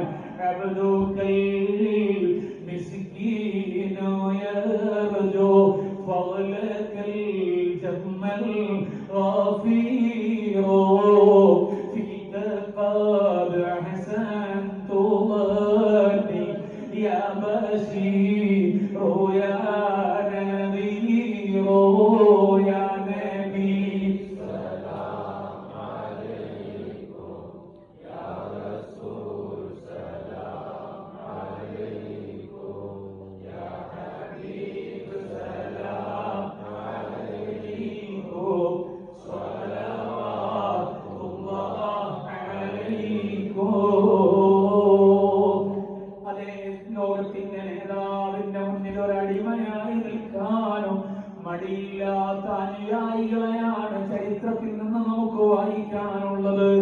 വിശ്വാസിയാകുന്നതിന് മുമ്പ് തന്നെ ആ പ്രിയപ്പെട്ട പ്രവാചകനെ കുറിച്ച് അറിഞ്ഞപ്പോഴേക്ക് അവിടുത്തെ ഒന്ന് കാണാനുള്ള കൊതിയുടെ കാരണത്താൽ, അവിടത്തേക്കൊന്ന് എത്തിപ്പെടണമെന്നുള്ള ആഗ്രഹത്തിന്റെ പേരിൽ അതേ തന്റെ സ്വശരീരത്തെക്കാളും ഹബീബായ അഷ്റഫുൽ ഖൽഖ് റസൂലുള്ളാഹി സ്വല്ലല്ലാഹു അലൈഹി വസല്ലം തങ്ങളെ പരിഗണിക്കുകയാണ്. ഫിദാക യാ റസൂലല്ലാഹ്, ആ ഹബീബിന്റെ മുന്നിൽ സമർപ്പിക്കുന്നതിന്റെ രീതി കണ്ടോ? ഞാനൊരു അടിമയായിക്കോളാം. അടിമയായ എന്നെ കൂട്ടിട്ടെടുക്കാ പോയത്? അദ്ദേഹത്തിന്റെ തോട്ടത്തിലേക്കാ പോയത്. തോട്ടത്തിലെത്തിയപ്പോൾ അവിടെ ഈന്തപ്പനകളാണ്. അത് കണ്ടപ്പോൾ എനിക്ക് വല്ലാത്ത സന്തോഷമാണ്.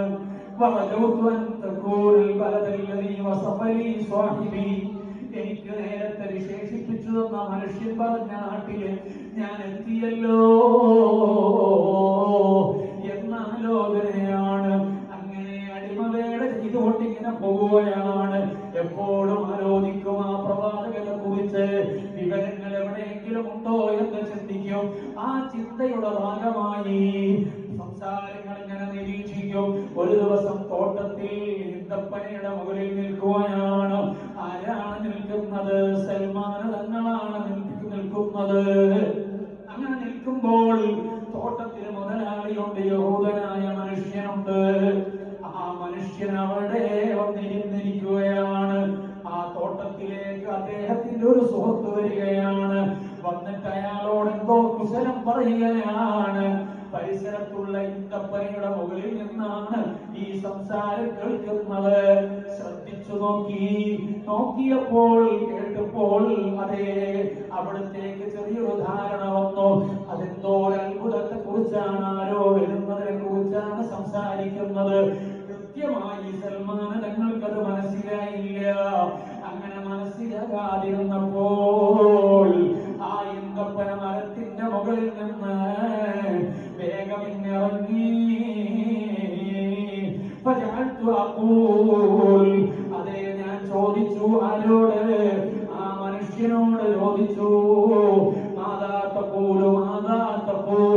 നിങ്ങളോട് ഇവന് അമ്മ വന്നിട്ട് ചില കാര്യങ്ങൾ സംസാരിച്ചില്ലേ? ആ സംസാരിച്ച കാര്യങ്ങൾ എന്താണെന്ന് പറഞ്ഞു തരുമോ?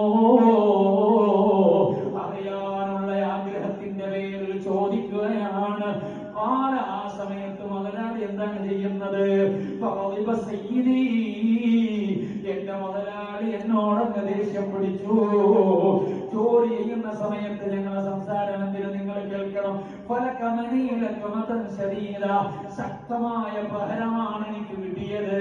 എന്നിട്ടോ എന്നോട് പോയി പണിയെടുക്കാൻ പറയാണ്. എനിക്ക് എന്ത് ചെയ്തില്ല, അത് വിശദീകരിച്ചു തന്നില്ല. ജോലിയിലേക്ക് പ്രവേശിച്ചു. ജോലിയൊക്കെ കഴിഞ്ഞപ്പോ അന്വേഷിച്ചു എന്താണ് വിവരങ്ങളെന്ന്. അപ്പോഴാണ് അറിയുന്നത് കാത്തിരിക്കുന്ന പ്രവാചകന്റെ വരവ് മദീന എന്ന ഈന്തപ്പനയുടെ നാട്ടിലേക്ക് വരാനിരിക്കുകയാണെന്ന്. അങ്ങനെ ചിന്ത വന്നപ്പോൾ, വിവരമറിഞ്ഞപ്പോൾ സൽമാൻ തങ്ങൾ അധ്വാനിക്കുകയാണ്. അതേ, തനിക്ക് കഴിക്കാനുള്ള ഈത്തപ്പഴം മുതലാളി തരും. ആ തരുന്ന ഈത്തപ്പഴം കഴിക്കാതെ മാറ്റിവെക്കുകയാണ്. അങ്ങനെ മാറ്റിവെക്കുന്നു. കുറച്ചു നാളുകൾ ഹബീബായ അഷ്റഫുൽ ഖൽഖ് റസൂലുള്ളാഹി സ്വല്ലല്ലാഹു അലൈഹി വസല്ലം തങ്ങളെ കാത്തിരിക്കുകയാണ്. അങ്ങനെ കാത്തിരുന്നു. ഖുബായുടെ പരിസരത്ത് ഹബീബായ റസൂലുള്ളാഹി സ്വല്ലല്ലാഹു അലൈഹി വസല്ലം തങ്ങളെ അതാ എത്തിച്ചേരുകയാണ്. എത്തിച്ചേർന്ന വിവരം മദീനയിൽ മുഴുവനും അതാ വാർത്തയാകുകയാണ്. എന്ത് ചെയ്തു? അതേ, ആ ഹബീബിനെ കാണാൻ കൊതിച്ചിട്ട് മെല്ലെ അതാ എത്തിപ്പെടാൻ, അവിടുത്തെ സവിധത്തിൽ എത്തിപ്പെടാൻ ആഗ്രഹിക്കുകയാണ്. അന്വേഷിച്ചു. കുറച്ചു നാളുകൾ കാണാൻ പറ്റിയില്ല. ഒരു നാളതാ അറിയുന്നു ജന്നത്തുൽ ബഖീഉണ്ടെന്ന്, ബഖീഇന്റെ പരിസരത്തുണ്ടെന്ന് അറിഞ്ഞപ്പോൾ ഞാൻ മെല്ലെ അതാ അവിടേക്ക് ചെല്ലുകയാണ്. എന്റെ കയ്യിൽ സൂക്ഷിച്ചു വെച്ച അതേ ഈത്തപ്പഴമുണ്ട്. ആ ഈത്തപ്പഴവും എടുത്തിട്ട് റസൂലുള്ളാഹി സ്വല്ലല്ലാഹു അലൈഹി വസല്ലം തങ്ങളിലേക്ക് ചെല്ലുകയാണ്. എന്നിട്ടോ അതേ റസൂലുള്ളാഹി സ്വല്ലല്ലാഹു അലൈഹി വസല്ലം തങ്ങളിലേക്ക് ചെന്നിട്ട് അതും എടുത്തിട്ട് മെല്ലെ ചെന്നിട്ട് കൊടുക്കുന്നു. ഓ നബിയേ, ഇതെന്റെ സദഖയാണ്, നിങ്ങൾക്ക് നൽകാൻ വേണ്ടി സൂക്ഷിച്ചതാണ്. ആ സദഖ ഉണ്ടെന്റെ കയ്യിൽ എന്ന് പറഞ്ഞത് കൊടുക്കുകയാണ്. ഹബീബായ റസൂലുള്ളാഹി സ്വല്ലല്ലാഹു അലൈഹി വസല്ലം തങ്ങളെ തന്റെ സ്വഹാബാക്കളോട് പറയുന്നു, കുലൂ, അതേ നിങ്ങൾ നിന്ന് ഭക്ഷിക്കൂ. വംസകേദഹു, ഹബീബായ റസൂലുള്ളാഹി സ്വല്ലല്ലാഹു അലൈഹി വസല്ലം തങ്ങൾ എന്ത് ചെയ്തില്ല? അതിൽ നിന്ന് ഭക്ഷിച്ചില്ല. കാരണം സൽമാൻ തങ്ങൾ കേട്ടിട്ടുണ്ട് ആ പ്രവാചകന്റെ വിശേഷണങ്ങൾ. അവിടുന്ന് സദഖ ഭക്ഷിക്കൂല, ഹദിയയാണ് ഭക്ഷിക്കുക എന്നത് കേട്ടിട്ടുണ്ട്. സൽമാൻ തങ്ങൾ അതൊന്ന് കൃത്യമാക്കുകയാണ്. ഞാൻ അന്വേഷിക്കുന്ന പ്രവാചകൻ തന്നെയാണോ ഇത് എന്ന ആലോചനയുടെ ഭാഗമായിട്ടാണ് ഇതൊന്നാമത്തെ ഐഡന്റിഫിക്കേഷൻ ആണ്. ലോകത്തിന്റെ നേതാവിനെ നേരിട്ട് കാണാതെ, നേരിട്ട് അനുഭവിക്കാതെ, എവിടങ്ങളിലോ നിന്നുകൊണ്ട് പൂർവകാല ഗ്രന്ഥങ്ങളിലെ വിവരത്തെ വെച്ചുകൊണ്ട് കൃത്യമായി വായിച്ചെടുത്തതിന്റെ അനുഭവങ്ങളാണ് ഇതിലൂടെ നമുക്ക് മനസ്സിലാക്കാൻ കഴിയുന്നത്. സൽമാനുൽ ഫാരിസി റളിയല്ലാഹു അൻഹു സ്വന്തം ഇങ്ങനെ മന്ത്രിക്കുകയാണ്. ഒന്നാമത്തെ തെളിവാണ്. അന്ന് തിരിച്ചുപോയി പിറ്റേ ദിവസം വീണ്ടും ഈത്തപ്പഴവും എടുത്തു വന്നു. എന്നിട്ട് ഹബീബിലേക്ക് കൊടുത്തു. ഇത് എന്നിൽ നിന്നുള്ള ഹദിയയാണ് എന്ന് പറഞ്ഞപ്പോൾ റസൂലുള്ളാഹി സ്വല്ലല്ലാഹു അലൈഹി വസല്ലം മിൻഹാ, റസൂലുള്ളാഹി സ്വല്ലല്ലാഹു അലൈഹി വസല്ലം തങ്ങൾ അതിൽ നിന്ന് കഴിച്ചു. സ്വഹാബാക്കളും കഴിച്ചു. ഫഖുൽതു ഫീ നഫ്സി ഹാതാനി ഹനതാനി, ഇത് രണ്ടാമത്തെ തെളിവായല്ലോ. റസൂലുള്ളാഹി സ്വല്ലല്ലാഹു അലൈഹി വസല്ലം പിന്നെ പിന്നെ മൂന്നാമത്തെ പ്രാവശ്യം ഞാൻ ചെല്ലുമ്പോൾ അതേ അവിടുന്ന് എവിടെയാണുള്ളത്? ജന്നത്തുൽ ബഖീഇന്റെ അടുത്ത തോട്ടത്തിലാണുള്ളത്. അതേ ഞാൻ എവിടെ ചെന്നോ അവിടെ ഒരു ജനാസയെ കൊണ്ടുവന്നതാണ്. അവിടുന്ന് സ്വഹാബാക്കളോടൊപ്പം ഇങ്ങനെ ഇരിക്കുകയാണ്. ആ ഇരിക്കുന്ന സമയത്താണ് ഞാൻ ഹബീബായ റസൂലുള്ളാഹി സ്വല്ലല്ലാഹു അലൈഹി വസല്ലം തങ്ങളിലേക്ക് ചെല്ലുന്നത്. മെല്ലെ ചെന്ന് ഞാൻ സലാം പറഞ്ഞു. പിന്നെ ഞാൻ ഇങ്ങനെ ചുറ്റും ഇങ്ങനെ നടക്കുകയാണ്. എന്തിനാണ് നടക്കുന്നത്? എവിടെയാണ് ഖാത്തമുൻ നബുവത്തുള്ളത്? അവിടുന്ന് ഞാൻ നേരത്തെ വായിച്ചെടുത്തിട്ടുണ്ട്, മനസ്സിലാക്കിയിട്ടുണ്ട്. അവിടുത്തേക്ക് രണ്ട് ചുമലിന്റെ ഇടയിൽ നബുവത്തിന്റെ അടയാളമുണ്ടെന്ന് വായിച്ചെടുത്തിട്ടുണ്ടല്ലോ. അത് മനസ്സിലാക്കാനാണ് ഞാൻ ഇങ്ങനെ കറങ്ങി നടക്കുമ്പോൾ ഹബീബായ റസൂലുള്ളാഹി സ്വല്ലല്ലാഹു അലൈഹി വസല്ലം തങ്ങൾക്ക് മനസ്സിലായി ഈ വന്ന മനുഷ്യന്റെ താല്പര്യം. അവിടുത്തെ മേൽത്തട്ടം മെല്ലെ ഒന്ന് താഴ്ത്തിയിട്ട് കൊടുക്കുകയാണ്. ഞാൻ ആ സീലിലേക്ക് ഖാത്തമുൻ നബുവത്തിലേക്ക് നോക്കി. അങ്ങനെ നോക്കിയപ്പോൾ ഞാൻ അതിനെ തിരിച്ചറിഞ്ഞു. ഞാൻ എന്ത് ചെയ്തു?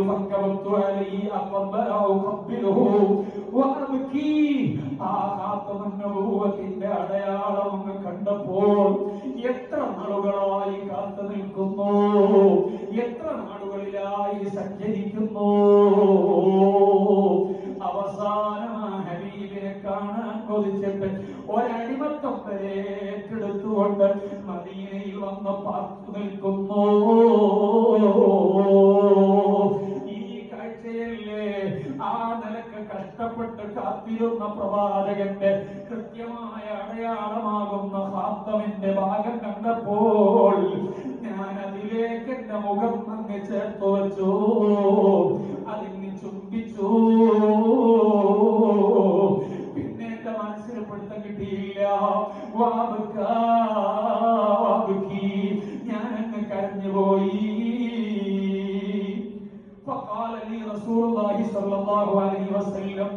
എന്നോട് റസൂലുള്ളാഹി സ്വല്ലല്ലാഹു അലൈഹി വസല്ലം തങ്ങൾ പറയാണ്, ഒന്ന് മാറി നിന്നോളൂ എന്ന് പറയുകയാണ്. അങ്ങനെ മാറി നിൽക്കാൻ പറഞ്ഞു. അബ്ബാസ് തങ്ങൾ ഉദ്ധരിക്കുന്നതാണ് ഈ സംഭവം. ആ സമയത്ത് റസൂലുള്ളാഹി സ്വല്ലല്ലാഹു അലൈഹി വസല്ലം തങ്ങൾ പറയാണ്, നിങ്ങളെ കഥകളൊന്ന് പറയുമോ? മഹാനായ സൽമാൻ അൽ ഫാരിസി റളിയല്ലാഹു അൻഹു തന്റെ കഥകളെല്ലാം പറഞ്ഞു. ഇതൊക്കെ കേട്ടപ്പോഴേക്ക് ഹബീബിന് വല്ലാത്ത സങ്കടം. കാരണം എന്നെ കാണാൻ കൊതിച്ചിട്ട് അടിമത്തം വരെ ഏറ്റെടുത്തിട്ട് ജീവിക്കുന്ന അനുയായിയാണല്ലോ.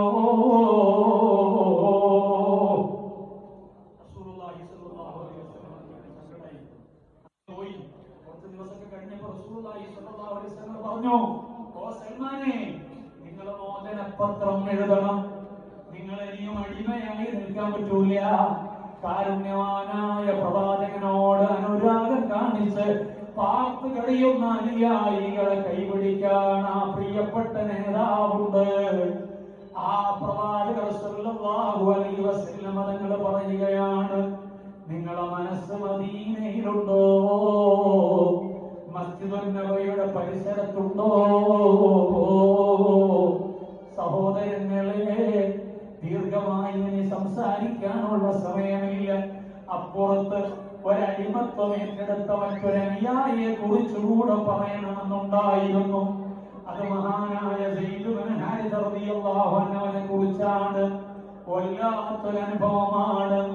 അതിലേക്ക് പോകാൻ ഇപ്പോൾ സമയമില്ല. നമ്മളിപ്പോൾ മദീനയിൽ എത്തിയിട്ടുണ്ട്. ആരുടെ കൂടെയാണ് എത്തിച്ചേർന്നത്? സൽമാൻ തങ്ങളോടൊപ്പമാണ് എത്തിച്ചേർന്നത്. ഏതോ നാട്ടിൽ നിന്ന് കടന്നു വന്ന അനുയായിയാണ്. നമ്മളും ഏതോ നാട്ടിലാണ് ഇരിക്കുന്നത്. ഈ നാട്ടിൽ നിന്ന് മഹാന്മാരോടൊപ്പം നമ്മൾ നല്ല സഞ്ചരിച്ചതാണ്. ആ സഞ്ചാര വഴിയിൽ ചില മഹത്തുക്കളെ നമ്മൾ പരിചയപ്പെട്ടതാണ്. അല്ലാഹുവിന്റെ ഹബീബിനെ കാണാൻ കൊതിച്ചിട്ട് അടിമത്വം ഏറ്റെടുത്തവരിൽപ്പെട്ട ഒരാളുടെ ചരിത്ര സംഭവമാണ്. ആ അടിമയായി ജീവിക്കുന്ന സൽമാൻ തങ്ങൾ അനുഗ്രഹീതരായ പ്രവാചകരുടെ പരിസരത്ത് നിൽക്കുമ്പോൾ കാരുണ്യത്തിന്റെ നേതാവ് പറയുന്നു, സൽമാനെ, മുതലാളിയോട് പോയിട്ട് നിങ്ങൾ മോചന പത്രം എഴുതണമെന്നാണ്. തിരിച്ചുള്ള ചോദ്യം, എനിക്ക് എന്റെ കയ്യിൽ എന്താണുള്ളത്? പ്രയാസപ്പെടേണ്ട, ചിലത് ഞാൻ തോൽപ്പിച്ചു തരാമെന്ന് ഹബീബ് പറയുകയാണ്. അങ്ങനെ മോചന പത്രം എന്ത് എഴുതണമെന്ന ചോദ്യമാണ്. 100 ഈന്തപ്പന. അതെ, ആ മുതലാളി പറയുകയാണ്, 100 ഈന്തപ്പന മരങ്ങൾ അത് നട്ടുപിടിപ്പിച്ച് വളർത്തി വലുതായി ഫലം കാഴ്ച അതിന്റെ ഫലം തന്നാൽ, ഓ സൽമാനെ, നിങ്ങൾ ഞാൻ മോചിപ്പിച്ചോളാം. ഇതാണ് ഡിമാൻഡ്. മോചനപത്രത്തിൽ കരാറാണ്. സൽമാൻ നിങ്ങൾ ആലോചിച്ചു, ഇതപ്പോ സാധിക്കാനാണ്, ഇതപ്പോ സംഭവിക്കാനാണ്. മസ്ജിദുൻ നബവിയുടെ ഓരത്തേക്ക് ഹബീബായ അഷ്റഫുൽ ഖൽഖ് റസൂലുള്ളാഹി സ്വല്ലല്ലാഹു അലൈഹി വസല്ലം തങ്ങളെ തേടി വരികയാണ്. ഓ യാ റസൂലല്ലാഹ്, എന്നോട് പറഞ്ഞ എഗ്രിമെന്റ് ഇതാണ്. തോട്ടം ഭൂമി നൽകിയിട്ടുണ്ട്, അവിടെ 100 ഈന്തപ്പന നട്ട് വളർത്തി വലുതായി ഫലം കഴിച്ചാൽ നിങ്ങൾക്ക് മോചനം തരാമെന്നാണ്. കാരണം സൽമാൻ തങ്ങളെ മോചിപ്പിക്കാൻ മുതലാളിക്ക് ഉദ്ദേശിച്ചില്ല. അതാണ് അതിന്റെ വസ്തുത. അപ്പോൾ ലോകത്തിന്റെ നേതാവെന്ന് പറഞ്ഞു, ഓ സൽമാനെ, നിങ്ങൾ എന്തിനു ഭയപ്പെടണം? നിങ്ങളാ കരാറേറ്റെടുത്തോളൂ, നിങ്ങളാ കരാറേറ്റെടുത്തോളൂ. മോചനത്തെ സ്വപ്നം പോലും കാണാൻ കഴിയാത്ത മാനസികാവസ്ഥയിൽ ലോകത്തിന്റെ നേതാവിന്റെ പരിസരത്തേക്ക് വന്നു നിൽക്കുന്ന ഒരനുയായിയോട് പ്രതീക്ഷയുടെ വഴിയിലേക്ക് കൈപിടിച്ചു കൊണ്ടുപോകുന്ന റഹ്മത്തുൽ ലിൽ ആലമീൻ, റാഹത്തുൽ ആശിഖീൻ മുഹമ്മദുർ റസൂലുള്ളാഹി സ്വല്ലല്ലാഹു അലൈഹി വസല്ലം തങ്ങളാണ്. ആ തങ്ങൾ ഈ ഉമ്മത്തിനോട് വല്ലാത്ത സ്നേഹം കാണിക്കുന്ന നേതാവാണ്. അഹല്ല ഉമ്മതഹു ഫീ ഹർസിൽ മില്ലതി കല്ലൈരി ഹല്ല മഅൽ അസ്ബാലി ഫീ ആജമി. ചെല്ല മദീനത്തേക്ക് ഒരു സ്വലാത്ത് മൗലായ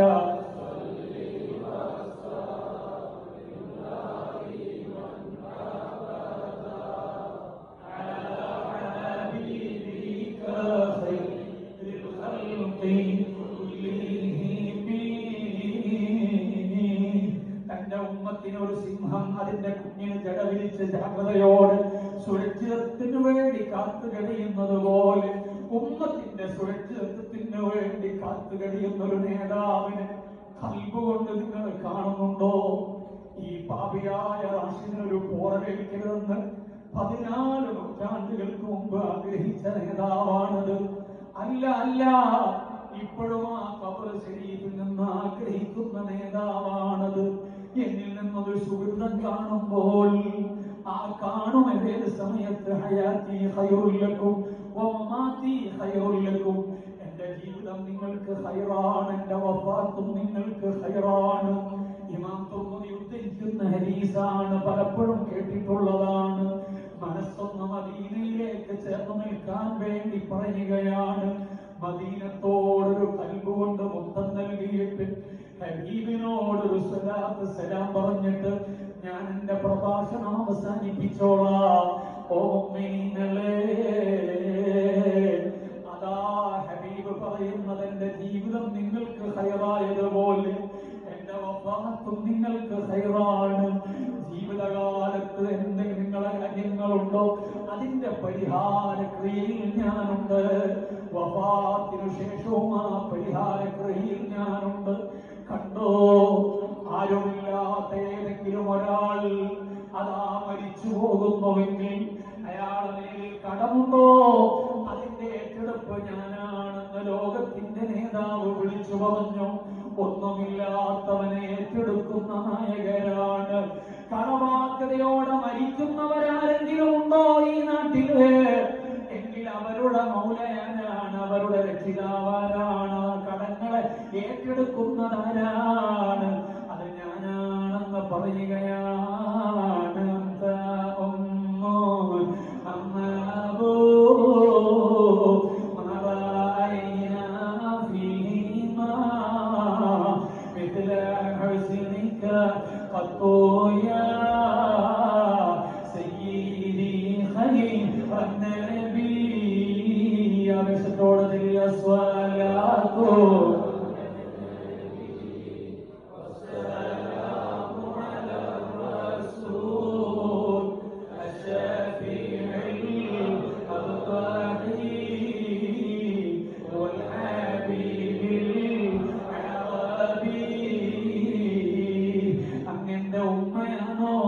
വാപ്പയാണോ?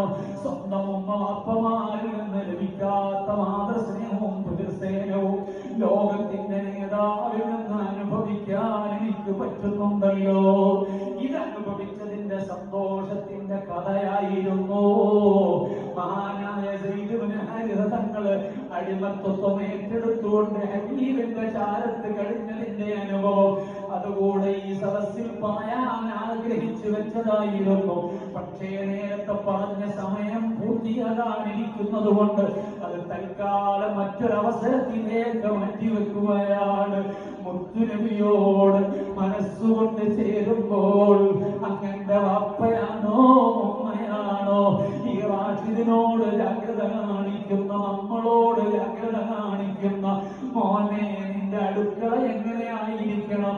രാത്രി സമയത്ത് ഉറങ്ങുമ്പോൾ കത്തിച്ചു വെച്ച വിളക്ക് കെടുത്തിക്കളയണമെന്ന് പഠിപ്പിച്ച പ്രവാചകനാണ്. ഭക്ഷണപാത്രത്തെ മൂടി വെക്കാതെ നിങ്ങൾ കിടക്കരുതെന്ന് പഠിപ്പിച്ച പ്രവാചകനാണ്. അതേ ഉറങ്ങി എഴുന്നേറ്റ ഉടനെ രണ്ട് കൈകളും കഴുകിയൊന്ന് വൃത്തിയാക്കിയിട്ട് അണുക്കളെയൊക്കെ ഒന്ന് മുക്തമാക്കണമെന്ന് 14 നൂറ്റാണ്ടുകൾക്ക് മുമ്പ് പഠിപ്പിച്ച പ്രവാചകനാണ്. സായാഹ്നമാകുമ്പോൾ മക്കളെ പുറത്തേക്ക് വിടരുതെന്ന് ഉമ്മമാര് വാപ്പമാര് പറയാറുണ്ടല്ലോ. എന്നാൽ 14 നൂറ്റാണ്ടുകൾക്ക് മുമ്പ് ലോകത്തിന്റെ നേതാവ് പറഞ്ഞു, ആ സന്ദർഭത്തിൽ നിങ്ങൾക്ക് കാണാൻ കഴിയാത്ത ചില ജീവികൾ ഭൂമി ലോകത്ത് വിഹരിക്കാനിടയുണ്ട്. അതുകൊണ്ട് ആ സമയം ഒന്ന് ജാഗ്രത കാണിക്കണമെന്ന് സയ്യിദുൽ അബ്റാർ മുഹമ്മദുർ റസൂലുള്ളാഹി സ്വല്ലല്ലാഹു അലൈഹി വസല്ലം തങ്ങൾ പറയുകയാണ്. മദീനയുടെ മരുപ്പറമ്പിൽ നിന്ന് നമ്മളാകുന്ന അനുയായികളോട് സ്നേഹത്തോടെയുള്ള ഇടപെടൽ നടത്തുന്ന റഹ്മത്തുൽ ലിൽ ആലമീന്റെ കാരുണ്യത്തിന്റെ ഇടപെടലിന് ചില ഉദാഹരണങ്ങളെ ഞാൻ പറഞ്ഞിട്ടുള്ളൂ. അതേ ആ നേതാവ് വഫാത്തിന് ശേഷവും നമ്മളോട് ജാഗ്രത കാണിച്ച് സംരക്ഷണം ഒരുക്കുകയാണ്. വഫാത്തും നിങ്ങൾക്ക് ഖൈറാണ്. എന്നിട്ട് അവിടുന്ന് പറയുന്നുണ്ട്, നിങ്ങളിൽ നിന്നൊരു സുഹൃതം കണ്ടാൽ ഞാൻ അല്ലാഹുവിനെ സ്തുതിക്കുന്നതാണ്. ഇനി എനിക്ക് ഇഷ്ടപ്പെടാത്തൊരന്യായം കണ്ടാലോ ആ നേതാവ് ഒറ്റയടിക്ക് കൈയൊടിക്കൂല. ഹറാമിന്റെ ലോകത്തുകൂടെ സഞ്ചരിച്ച വിശ്വാസികൾ ഹബീബിനെ കുറിച്ച് പറഞ്ഞിട്ട് മദീനയുടെ ഇടവഴികളിലൂടെ സഞ്ചരിച്ചിട്ട് ഹുജറത്തു ശരീഫയുടെ പരിസരത്തേക്കൊന്നണഞ്ഞിട്ട് പാപഭാരങ്ങൾ അകിലവ് ഇറക്കി വെക്കണമെന്ന് കൊതിച്ചിട്ടുള്ള ഇരിപ്പല്ലയോ ഇത്? പ്രതീക്ഷയുടെ ഇരിപ്പാണ്. നമ്മളെ നിരാശപ്പെടണ്ട. നേതാവ് പറയുന്ന വാചകം, എന്റെ അനുയായികളിൽ നിന്ന് വല്ല അന്യായങ്ങളും കണ്ടാൽ ഒറ്റയടിക്ക് എന്റെ അനുയായിയെ ഞാൻ കൈയൊഴിക്കൂല, നിരാശനാക്കൂല.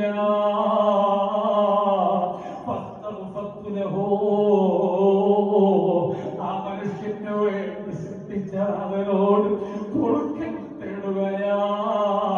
ലോകത്തിന്റെ നേതാവ് റഹ്മത്തുൽ ലിൽ ആലമീൻ മുഹമ്മദുർ റസൂലുള്ളാഹ്. ആ പൊറുക്കൽ നമുക്ക് കിട്ടുമെന്ന് ഉറപ്പാണ്. അതേ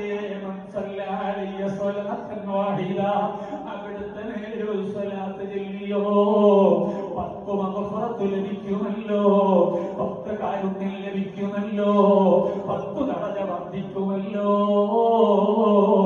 ഹബീബിനെ കൊണ്ട് നമുക്ക് മഗ്ഫിറത്ത് കിട്ടുകയാണ്. ഹബീബ് നമുക്ക് അതേ മഗ്ഫിറത്ത് തേടുകയാണ്. എന്തൊരു നേതാവാണ്! എത്ര ക്രൂരത ചെയ്തിട്ടും ഹബീബ് ഇഷ്ടപ്പെടാത്ത പലതും സംഭവിച്ചിട്ടും ആ സന്ദർഭത്തിലും സ്നേഹത്തിന്റെ മനസ്സോട് അവിടുത്തെ ആദരവോട് നമ്മൾ അവിടുത്തേക്ക് ചേർന്നാലോ അവിടുന്ന് നമ്മെ കയ്യൊടിക്കൂല. അനുയായികളെ വെറുതെയാക്കുന്ന നേതാവല്ല. മസ്ജിദുൻ നബവിയിലേക്ക് മനസ്സെത്തിയോ? ഈന്തപ്പനെ ഓല കൊണ്ട് മറഞ്ഞ മൺമേൽക്കൂരയുള്ള മസ്ജിദുൻ നബവിയാണ്, മണൽത്തരിയാണ്. അന്നകാലത്ത് മദീനയുടെ മസ്ജിദുൻ നബവി ഹബീബിന്റെ സാന്നിധ്യമുള്ള മസ്ജിദുൻ നബവിയാണ്. സ്വഹാബാക്കളുടെ സാന്നിധ്യമുള്ള മസ്ജിദുൻ നബവിയാണ്. സുഫത്തിന്റെ അഹിലുകാരുള്ള മസ്ജിദുൻ നബവിയാണ്. ആ മസ്ജിദുൻ നബവിയുടെ അകത്തളത്തിലേക്കാണ് നിങ്ങളെ മനസ്സ് ഞാൻ വിളിക്കുന്നത്. മുതലാളിയുടെ സരസവിധത്തിൽ നിന്ന് വന്നിട്ട് നിൽക്കുന്ന സൽമാൻ തങ്ങൾ അവിടെയുണ്ട്. സൽമാൻ തങ്ങളോട് പറയുന്നു, പൊയ്ക്കോ മോനെ, കരാർ എഴുതിക്കോ. മുത്തുനബി പറഞ്ഞതല്ലേ, എഴുതിയല്ലോ. പിറ്റേന്ന് തിരിച്ചു വന്നപ്പോ പറഞ്ഞു, നീ ആ ഭൂമിയിൽ പോയി 100 കുഴിയെടുക്കൂ. സഹാബാക്കളെ മുഴുവൻ വിളിച്ചിട്ട് മുത്തുനബി സല്ലല്ലാഹു അലൈഹി വസല്ലം പറഞ്ഞു, സഹാബാക്കളെ, നിങ്ങൾ ഈന്തപ്പനയുടെ തൈകൾ സംഭാവന തരണം. ഈന്തപ്പനയുടെ തൈകൾ സംഭാവന തരണം. അപ്പൊ സഹാബാക്കളെ 10, 20, 30 ഇങ്ങനെ തുടങ്ങി ഈന്തപ്പനയുടെ തൈകൾ സംഭാവന കൊടുക്കുകയാ. സുബ്ഹാനല്ലാഹ്, 100 തൈകളാണ് ആവശ്യമുള്ളത്. ലോകത്തിന്റെ നേതാവ് തന്നെ പ്രിയപ്പെട്ട അനുയായി തനിക്ക് വേണ്ടിയാണ് അടിമയായത്. മുത്തുനബിയെ കാണാൻ കൊതിച്ചിട്ടാണ് അടിമയായത്. വേറെ ഒരു താല്പര്യമില്ല. പണമില്ലാത്തതിന്റെ പേരിലല്ല, പത്രാസില്ലാത്തതിന്റെ പേരിലില്ല, സാമ്പത്തിക ശേഷിയില്ലാത്തതിന്റെ പേരിലുമല്ല. പിന്നെയോ ഹബീബിനെ കാണാൻ വേണ്ടി സമ്പത്ത് മുഴുവൻ കൊടുത്തിട്ട് അവസാനം അടിമത്തത്തെ ഏറ്റുവാങ്ങിയ അനുയായിയോട് അനുഗ്രഹീതരായ പ്രവാചകർ കാണിക്കുന്ന സ്നേഹത്തിന്റെ ഇടപെടലാണ്. സൽമാൻ തങ്ങൾ പോയി താല്പര്യത്തോടെ കുഴികൾ കുടിച്ചു പൂർത്തിയാക്കി. സ്വഹാബാക്കളെ തൈകളെല്ലാം സംഭാവനയായി കൊണ്ടുവന്നു.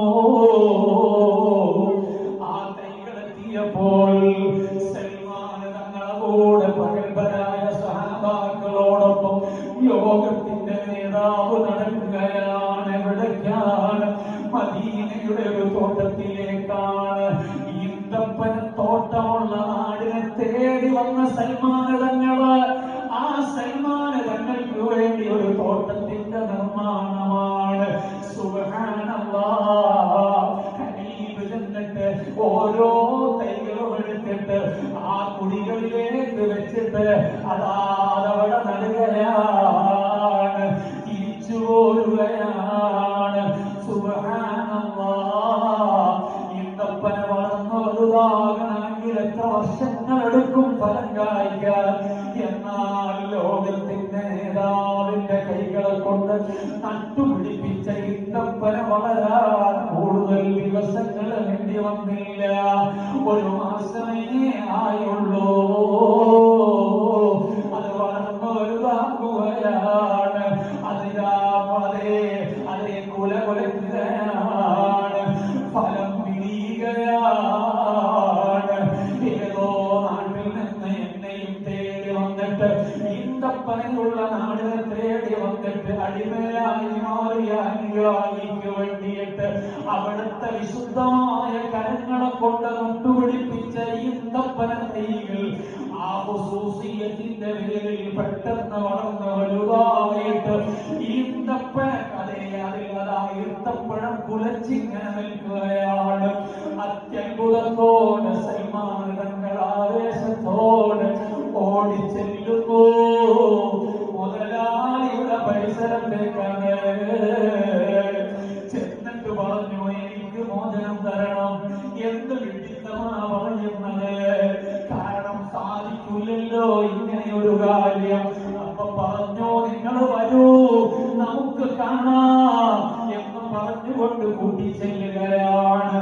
അപ്പോഴാണ് മുതലാളി വന്നിട്ട് ഈ അത്ഭുതം കാണുന്നത്. തിരുനബിയുടെ ശറഫാക്കപ്പെട്ട കരങ്ങളെ കൊണ്ട് നട്ടുപിടിപ്പിച്ച ഈന്തപ്പന തൈകൾ വളർന്നു വലുതായി കുലച്ചു നിൽക്കുകയാണ്. ഇതൊക്കെ അത്ഭുതമാണ്. സൽമാനോട് പറഞ്ഞു, ഞാൻ അംഗീകരിച്ചിരിക്കുകയാണ്, പറഞ്ഞ കരാറ് പാലിച്ചിരിക്കുകയാണ്.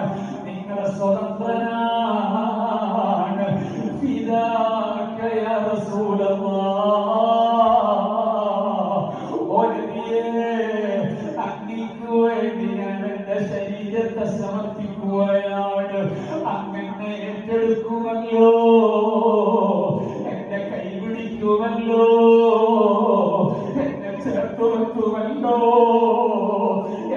ആശ്വസിപ്പിക്കുമല്ലോ, എന്റെ ആഗ്രഹം വെളിച്ചമാക്കുമല്ലോ. ഈ പരീക്ഷയിലാണ് ഞങ്ങൾ ഈ സദസ്സിൽ വന്നത്, ഞങ്ങൾ ഈ സമയം ചെലവഴിച്ചത്. മഹാത്മാ ഹബീബിന്റെ അത്ഭുതങ്ങളെ നേരിട്ട് അനുഭവിച്ചവരെ ഞങ്ങൾ പറഞ്ഞനുഭവിച്ചു, അവരെ കുറിച്ച് പറഞ്ഞു പറഞ്ഞെടുത്തു. അവരെ മസ്ജിദുൽ നബവിയുടെ പരിസരത്തേക്ക് മുന്നിൽ നിർത്തിയിട്ട് ഞങ്ങൾ ഹബീബിലേക്ക് ചേരാനുള്ള ശ്രമമാണ്. ഈ ഒരു വിഭാവിലാകുന്ന ശ്രമമാക്കില്ലേ റഹ്മാനേ. മുഅ്മിനീങ്ങളെ ഒന്ന് എഴുന്നേറ്റ് നിൽക്കാമോ?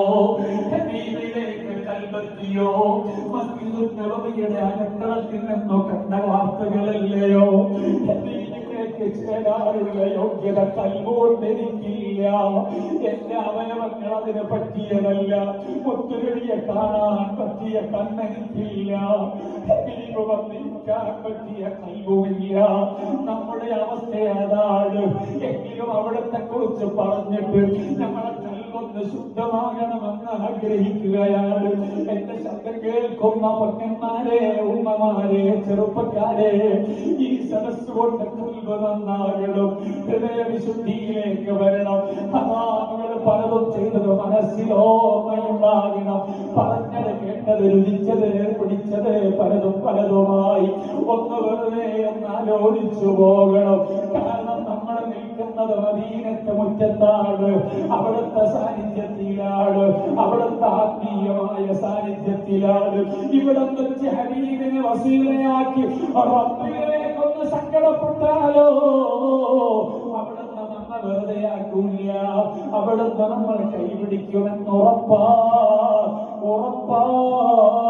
മദീനയുടെ മണ്ണ് അങ്ങനെയോ എത്രയോ ഉറപ്പുകൾ നമുക്ക് കാണിച്ചു തന്നിട്ടുണ്ട്.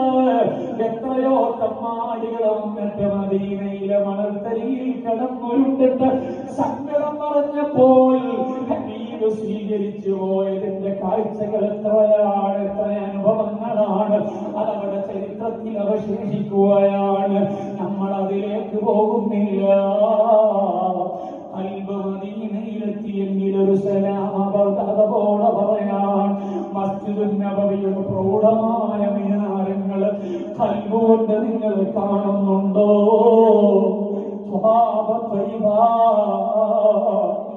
എന്തൊരു നാടാണ്!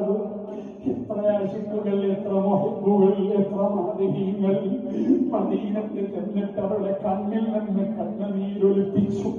ആ മദീനയുടെ മണ്ണ് മുഹബ്ബീങ്ങളുടെ മാദിഹീങ്ങളുടെ കണ്ണുനീരിന്റെ ഉപ്പുരസം അനുഭവിച്ച മണ്ണാണ്. ഹബീബിന്റെ പാദം പതിഞ്ഞ മണ്ണാണ്. അവിടുന്ന് സഞ്ചരിച്ച ഒട്ടകത്തിന്റെ പാദം പതിഞ്ഞ മണ്ണാട്. സുബ്ഹാനല്ലാഹ്. അവിടെ നമ്മുടെ കൽബുണ്ടോ, ആത്മാവുണ്ടോ? ഒന്നുകൂടെ നിങ്ങളൊന്ന് നടക്കുമോ? നല്ല ബഖീന്റെ ഭാഗത്തൊന്ന് ചെന്ന് നോക്കാമല്ലോ. അവിടെ ആരാണുള്ളത്? ബഖീന്റെ നേതാവ് മുത്തുനബിയുടെ രണ്ട് പെൺമക്കൾ കല്യാണം കഴിച്ച സയ്യിദുനാ ഉസ്മാൻ ഇബ്നു അഫ്ഫാൻ റളിയല്ലാഹു അൻഹു. അവിടുന്ന് ആ ബഖീലെ നേതാവായുണ്ടല്ലോ. അവരെ കൊണ്ട് കാണുന്നുണ്ടോ? കഴിഞ്ഞോ ഹബീബിന്റെ ചാരൽ കൂടെ ജീവിച്ച ഉമ്മഹാത്തുൽ മുഅ്മിനീങ്ങൾ അവിടെയുണ്ടല്ലോ. കഴിഞ്ഞില്ലല്ലോ ഫാത്തിമത്തുക്ക് ജഅത്തുമിന്നി എന്ന് വിശേഷിപ്പിച്ച മുത്തുനബിയുടെ പൊന്നുപോലുണ്ടല്ലോ അവിടെ. ഹബീബിലേക്ക് അവിടുത്തെ വഫാത്തിനു ശേഷം ആദ്യം ചേർന്ന മഹതിയാണല്ലോ. കഴിഞ്ഞോ ഇല്ല. ഒന്നുകൂടെ മുന്നോട്ട് വന്നാൽ ഹുജറത്തു ശരീഫയോട് ഏറ്റവും അടുത്ത് നിൽക്കുന്ന നിലക്ക് കിടക്കുന്നുണ്ട് മുത്തുനബിയുടെ രണ്ട് അമ്മായിമാർ. ഇതാണ് ബഖീന്റെ സൗന്ദര്യം. അവിടെ അന്തിയുറങ്ങുന്നവർ ആയിരക്കണക്കിന് സ്വഹാബാക്കൾ. അവരുടെ എല്ലാവരുടെയും ഓർമ്മ കൽബിലേക്ക് എടുത്തിട്ട് ബഖീൽ നിന്ന് മെല്ലെ ഒന്ന് നിങ്ങൾ തിരിച്ചിറങ്ങുമോ? ഇറങ്ങുമ്പോൾ കാണുന്ന കാഴ്ച എന്താണ്? ആശിഖീങ്ങളെ സങ്കേതമായ അവരുടെ